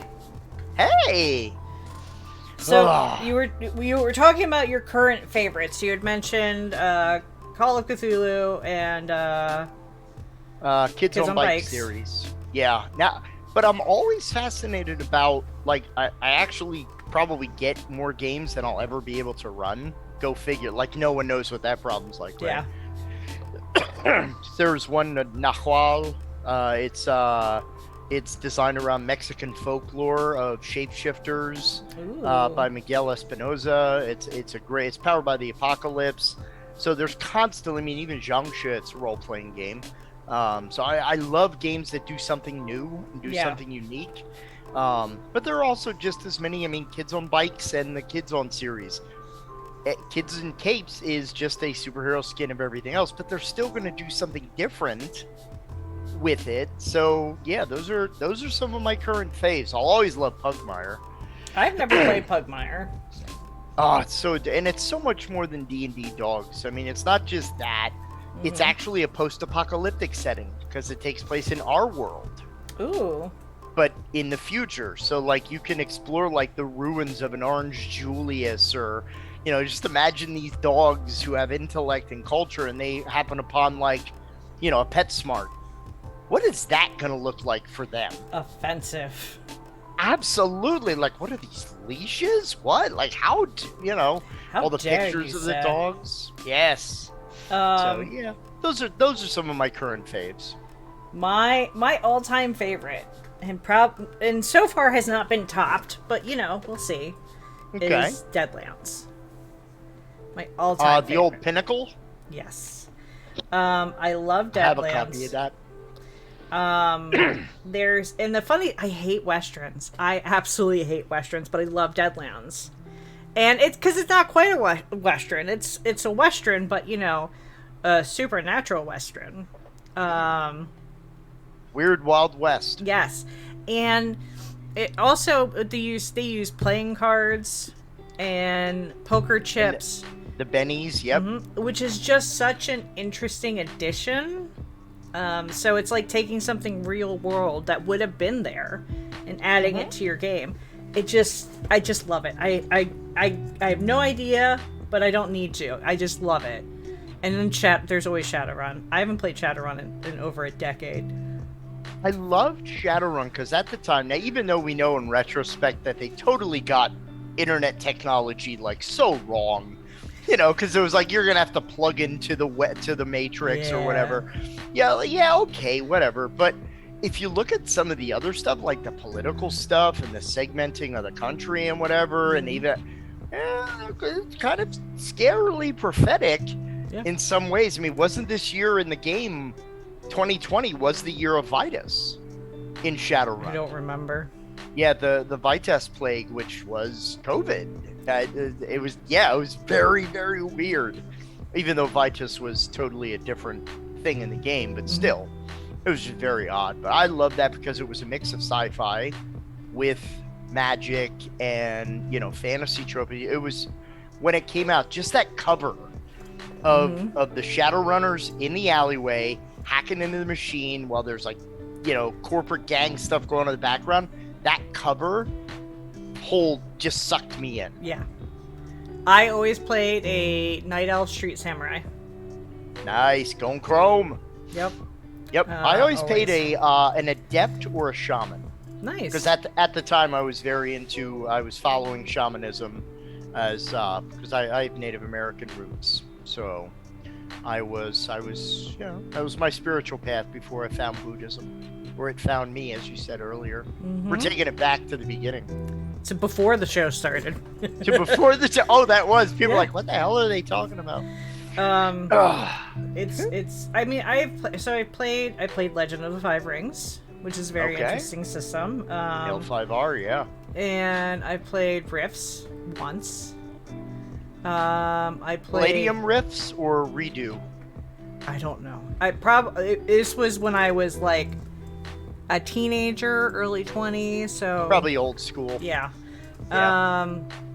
What else? God, there's so many. I played Star Wars. I loved it, but I played a noble person, and Okay. I don't know Star Wars as well. Now, As I'd like was to? that the old West End with all the six-siders?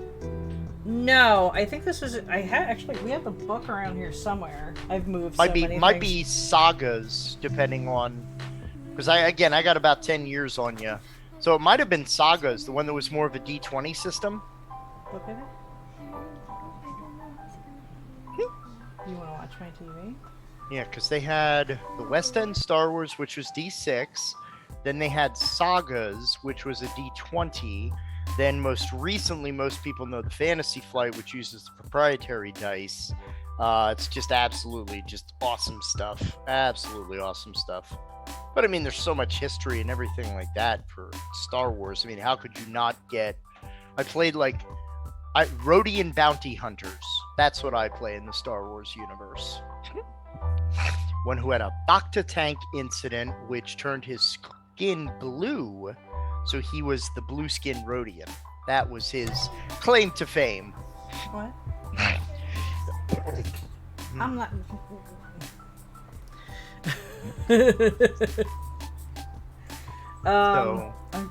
Champions. Old school superhero stuff. Oh my god, I hated it. Oh, too much math. Way Champions too and the much hero system. Yes, way too much math. You could beat From somebody Hero to games. death with that book.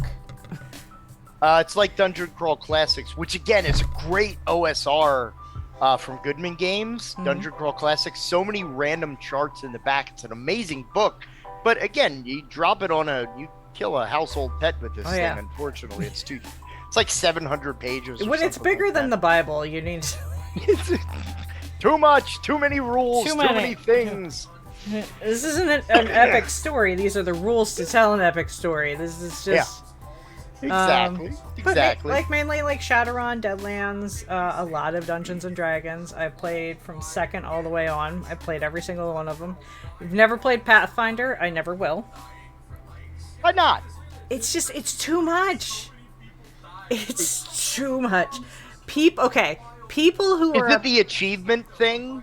I have no idea. I have no idea. Like everyone's like, I gotta unlock this, or I gotta get this like award or whatever. Like a lot of people I know that play Pathfinder are like that with the system. Well, the players of Pathfinder that I have come across, they are just... they are very into Pathfinder. like they're gonna start selling you Amway or something. Like they're very culty. Yeah, they're just like Warhammer 40k players. Like, I just... Oh yeah. There's... Yeah. No. A little too much. A little too much. Like, I respect the nerd culture and everything, but this is a little much. Respect your culture. Yeah. Respect all of your culture, that's fine, Yeah. but can you keep it over there? I don't speak your crazy moon language. Basically. I believe that's a Tick quote. I don't speak your crazy moon language. That's a Listen, cartoon friend. from way back in the day. It's on Hulu. It's another one of the ones I've been watching lately, discovering how truthfully adult.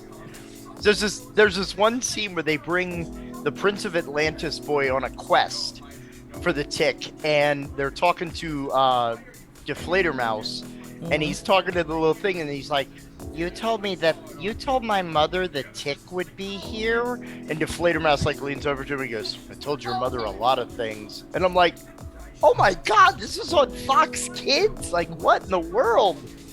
But What cracks me up is when you go back and you watch, like, even like Disney movies or the old cartoons like we watched when we were kids, and you watch them now as an adult, you're like, this is part of the reason I'm in therapy. yeah, oh, that was there for my mom and dad who had to sit there and watch this with me. Okay. Like, I knew it was there for them, but at the same time, I'm like, how dare you, sir? That is my childhood. Rocco's Modern Life had one of the episodes. He actually took a job. He had to get a job, and the one job he had was he was literally a phone sex worker. In this episode, you look around for it online, you'll find it. It's ridiculous. I know you're a fan, so let's... The Animaniacs. Oh, that fingerprints. That was not appropriate. The entire show wasn't appropriate for anybody. Oh, so many. Well, there was the whole one where it's like we have to look for prints. She goes, I found him. Can you no fingerprints? And she's like holding prints, and she like looks at him, and she's like, no, I don't think so. And I'm like, oh my god. But yeah, one of my favorite pieces from the Animaniacs, besides the amazing songs that they came up with. Rob Paulson sang the Countries of the World, one take. Not First surprised. take, done. Yeah, he's amazing. I've met him now twice at conventions. He is phenomenal. Can't wait to meet him again at Sci-Fi Valley Con this year. Yeah, for those of you out there still watching and listening, or we'll catch it later, I am in love with cartoon voice acting and cartoon voice actors. It is my secret passion. If I wouldn't have gone into doing this, I would have gone and done that. If I did not know that me and Vaughn were at the same convention with the voice of Mario. Oh, Charles Martinet. Yeah, I was very upset about that. I could have interviewed him. I met him at Awesome Con a couple of years back. Mm-hmm. Although I really wanted to meet John Barrowman, who was there from Doctor Who and Torchwood. I love Torchwood. I love Doctor Who. My love for John Barrowman. My love for John Barrowman wanes sometimes, but he can be a little inappropriate. A little much at times, sure. A little much. A little bit. But no, my favorite bit from the Animaniacs was who's on stage. You never saw that one? I probably saw it, but I don't remember it. It's they're at Woodstock. Oh God, they're at Woodstock, and it's the squirrel, the grumpy squirrel. Oh, Slappy Squirrel. Slappy Squirrel, and they're doing who's on stage. Who? Like a who's on first routine? Yes, they're doing who's on stage, and they're saying, "Oh, that's amazing." They're doing who? Yes, the band, like, and I like laugh my ass off. So I'm gonna have to set myself up with this clip here for after this. Okay, because I love Animaniacs. It was like I liked Who's on First, but I like people redoing Who's on First more. So Who's on Stage is my favorite. There was a World of Warcraft one, Who's the Tank. Really? It's a fan made thing. I will send you the clip. Okay. And they're getting a raiding party together. And they're going and they come up and he's like, "You got a party?" "Yeah." "What do you got?" They're like, he's like, "Who's the tank?" "Exactly. Who is the tank?" Oh. "Yeah." And then it gets to this point. I mean, this thing is like easily almost 20 years old, I guess. So when I get irritated sometimes with people, I say naturally because he said in the video, and you'll see it in the video, he says, "Now I'm going to say it naturally. Now you say it naturally. See? Same as you." So sometimes why pick up the ball that I thought that naturally? No. My favorite is. Yes, you can twist your arm. So when you pay him every month, who gets the money? Yes. Sometimes his wife comes down to collect it. Whose wife? Exactly. And it's like just the. Yeah, but even because even people are like, but that's vaudeville. It's all sketch, and I'm like, but if you look at it, and actually, I got one of my other patron saints behind me here, my Marx Brothers portrait that I picked up from a movie theater like years ago. It was in the lobby when they were redesigning it, and I was like, how much you want for that? $10. Carried it home because I didn't have a car then. So I walked home like miles carrying that thing. But even the characters, like, they're characters from vaudeville. Like, Groucho was always kind of the wisecracking know-it-all that kind of got it handed back to him. Chico was the fast-talking immigrant, and Harpo was the complete physical comedy. So they all played characters that drove the writing of the comedy, which is why that stuff is so timeless, because you just play those personalities. This is the original And it works for everything. Three Stooges. Yep. Oh, Marx Brothers were fantastic. Yeah, I never really got like, my dad liked to watch Three Stooges, so he would put it on and we would watch it. And I only what? There's pieces of paper downstairs. Go get them. Printer. Yes. I need blank paper. Blank white paper. Does anybody want to buy a 7-year-old slightly used? Go away. Okay, yeah. Oh, Oh my god, take the paper. that giggle just increases the value. It's too adorable. Everybody loves her laugh. Oh. So my dad we would put it on all the time, and I didn't really like. I only laughed once. I only laughed once, and I still laugh thinking about it. It's when the one with the black hair tells Mo. Curly, the bald one, Okay. tells him So to it would have to be Mo. yeah, tells them to shave the ice. This is back before, like, there were ice makers. Ice was delivered to your house. Oh yeah. Yep. So big blocks. they had the big block of ice, and he tells them to shave the ice. They had delivered it to somebody's house. He turns around. A minute later, he turns back, and Curly has a razor, and there's shaving cream all over the front of and he's shaving the ice. And I laughed my ass off, but only that time. The rest of the time I didn't get it, but that for some reason was fucking hilarious. Yeah, a lot of people, because Three Stooges, and they're typically three Marx Brothers, even though in fairness, most of their movies, there were 4 Marx Brothers, and actually, historically, there were 5 Marx Brothers. There was Groucho, Chico, Harpo, Zeppo, who was in the movies, and then Gummo was their brother, who was more like, he became an agent. And he was like, I'm not in for the Hollywood thing. So there were typically already 4, so they confused them a lot. And the thing that's cool about Marx Brothers comedies is just so much like anti-authoritarian. They're always poking fun at the rich, people who are like too blustery. They're a totally different kind of comedy. I love old school vaudeville comedy, like W.C. Fields, Laurel and Hardy. There's even like the Ritz Brothers, the Dead End Kids, the Bowery Boys, all these things. People are like, who the hell are you talking about? Did you know that Harley Quinn named her hyenas the first names of Laurel and Hardy? Yep. I did not know that. Classic. It's Stan and Ollie. Yeah.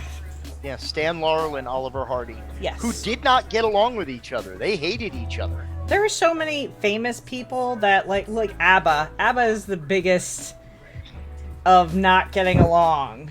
Mythbusters, the guys from Mythbusters. Penn and Teller, famously, totally business relationship. They do not hang out. They do not spend time to... And maybe that's why they've been so successful for 40 years as a group? Because they don't mix friendship and business. Yeah, they've talked about that. They're like, we don't hang out. We don't do any of that. This is what we do. And that's probably saved their relationship so much. Oh, I would imagine. I didn't know the Mythbusters hated each other. Well, specifically Adam and Jamie, they do not get along. They did not enjoy working together. That's such a shame, because they were amazing. I know. Yeah, I was a huge Mythbusters fan as well. I watched a bunch of their stuff, but I just liked that they were like, we've seen this in a movie once. We're gonna test it out. Yep. And I'm like, and I'm here for it. I'm here to watch that poor mannequin. Actually, I gotta look. I don't know where the heck, because it's got to be streaming somewhere. To watch Mythbusters? it. Oh yeah. Yeah, probably somewhere. But yeah, I'm just stoked that Young Rock is back on. Mr. Mayor is back on with Ted Danson. Yeah, I love old TV. Taxi's still my favorite. If I had to bring, time ago. Taxi and Mystery Science Theater 3000. We know mysteries. I know about your passion for MK3. Actually, right here, this painting. So if anybody, again, for anybody out there still watching, or is the true blue who hung with us the entire 4. So this painting is actually one of the most meta things in my entire nerd collection. So in Manos Hands of Fate, which if you've never watched this movie, it is literally one of the worst movies of all time.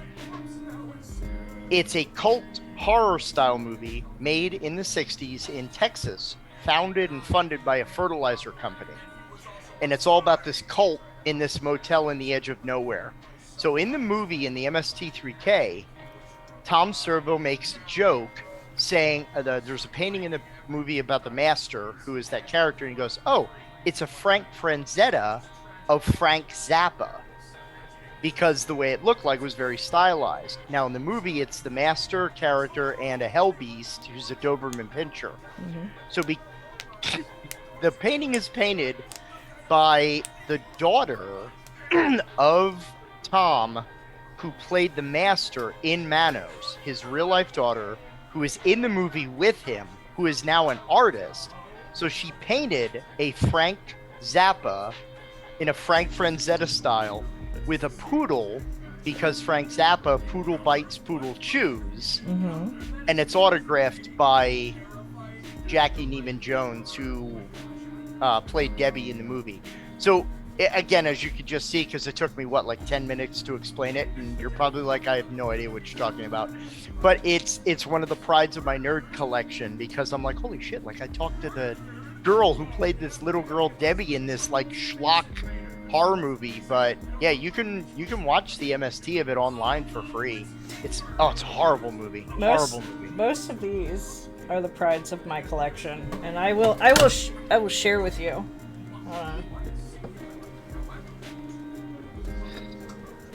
Shit, I might have locked myself out of it. I have 5 or 6 of them. 5 or 6 different photos. Or, posters. I'm gonna take a quick look. Because I do have to change them eventually.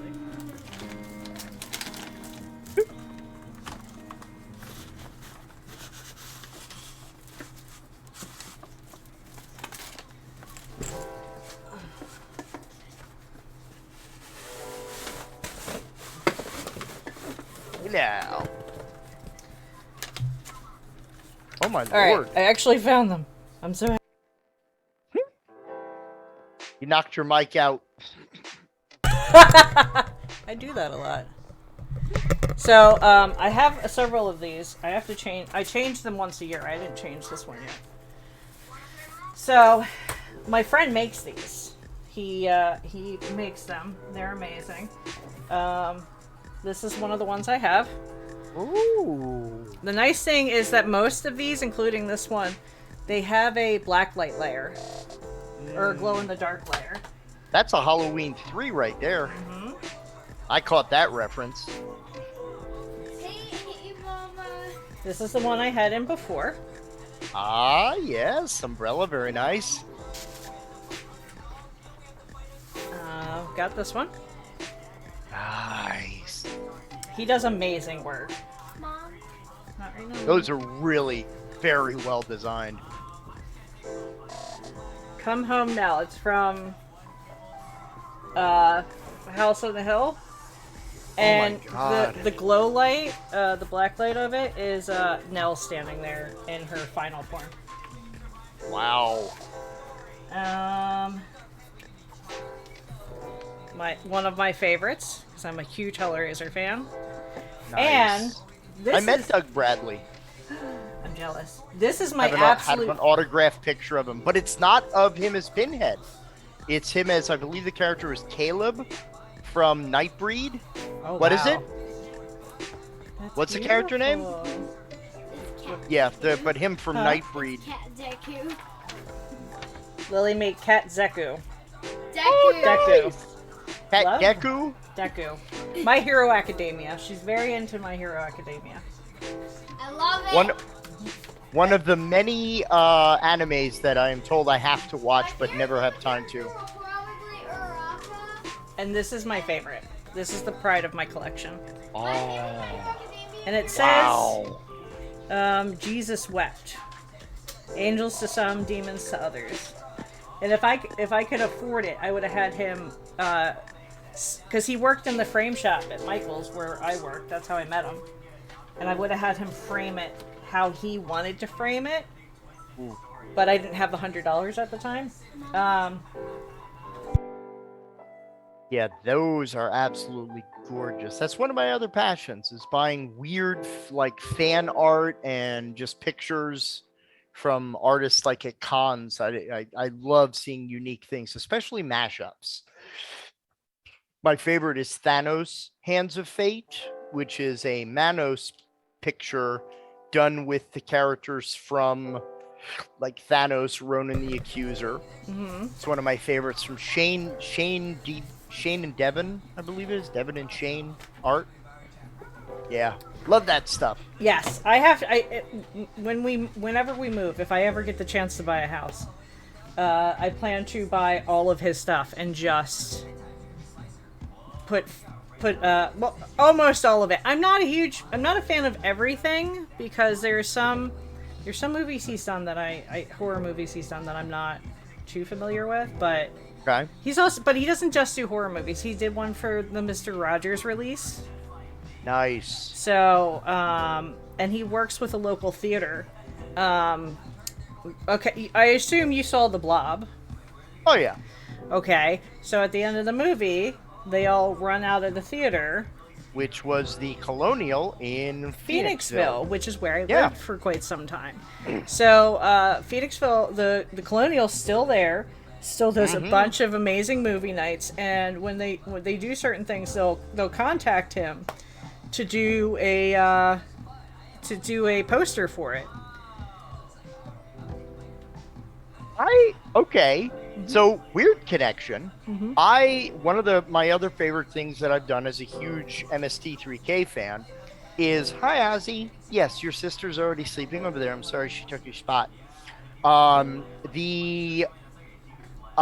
the Colonial, they had an episode of The Mads Are Back with Trace Beaulieu and Frank Conniff from Mystery Science Theater 3000.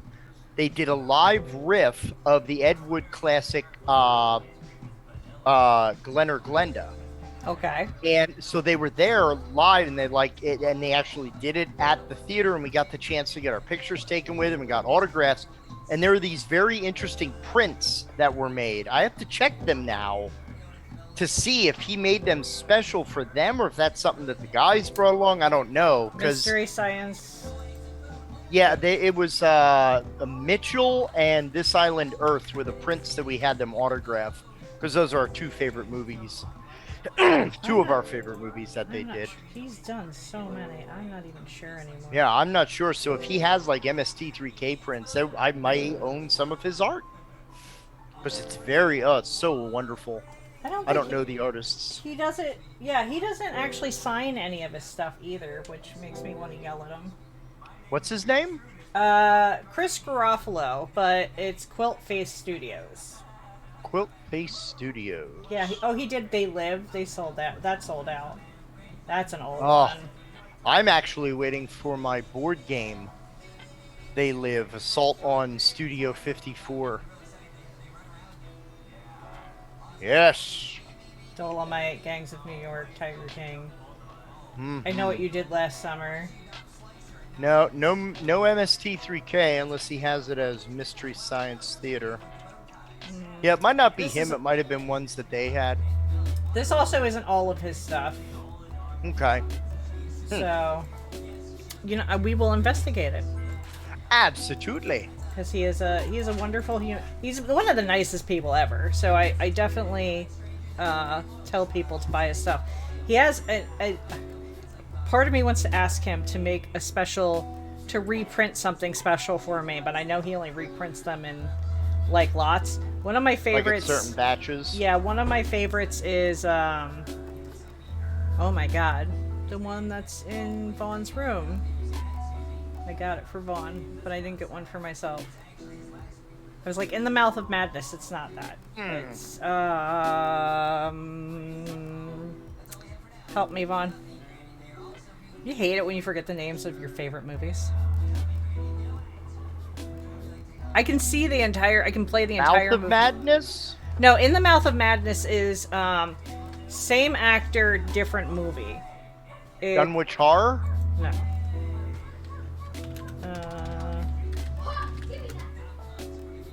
Now this is just gonna bug the shit out of me. Yeah, I get tons of those like moments. Alright, so In the Mouth of Madness came out in 1994. And its main actor is Sam Neill. Okay.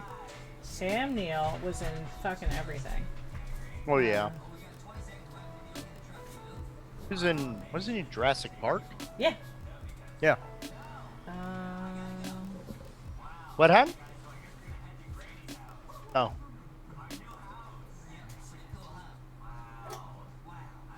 Hello, kitty. Yeah, Shuko baby. I'm puppy paws. so mad that I don't remember the name of one of my favorites. I make people watch this all the time. You would hate it. I would hate it? Yes, you would hate it. It's a horror movie. And it does have some jump scares. Sam Neill horror movies. Event Horizon. Oh, yeah. Nope. Event Horizon. I'm good. So here it gets better. So the poster that Chris did for Event Horizon, people love so much. One woman got her head shaved and tattooed it onto her head because it's like a head. There's a head in his thing. And it's of the main contraption that's part of the movie, of the Event Horizon. And she got the whole thing tattooed on her. And he was like, that is the greatest compliment. Yeah, that's a pretty intense fandom right there. Wow. Although, in the coming year, what I'm looking for my 50th birthday is I want to get my nerd sleeve. So, I'm going to start with the tribe emblem from Werewolf the Apocalypse, and then the whole arm is going to be nothing but the logos of all of the RPGs I've ever run. Nice. You have enough space on your body for that? Yeah, I actually I've run a ton, but I've run like the same system for a while. Like I only ran Shadowrun for like 3 years. I ran Marvel for 2 years, Ghostbusters for 2 years. So I go through. There are systems I love, but if I haven't run it or played it yet, not on my arm. Makes sense. Yep. Kitty, you're covering up Daddy's light, baby. There you go. So we only have a couple minutes left. What do you want people to know? I want people to know that we are always looking for support, donations, spread the word about Bodhana, what it is that we do, what our projects are. We're going to hit the ground running in January. We actually next Saturday we have our first training of the year. And on the 22nd, we have our TBG 101, which is our introduction course. So folks can go to our website on how to sign up for that.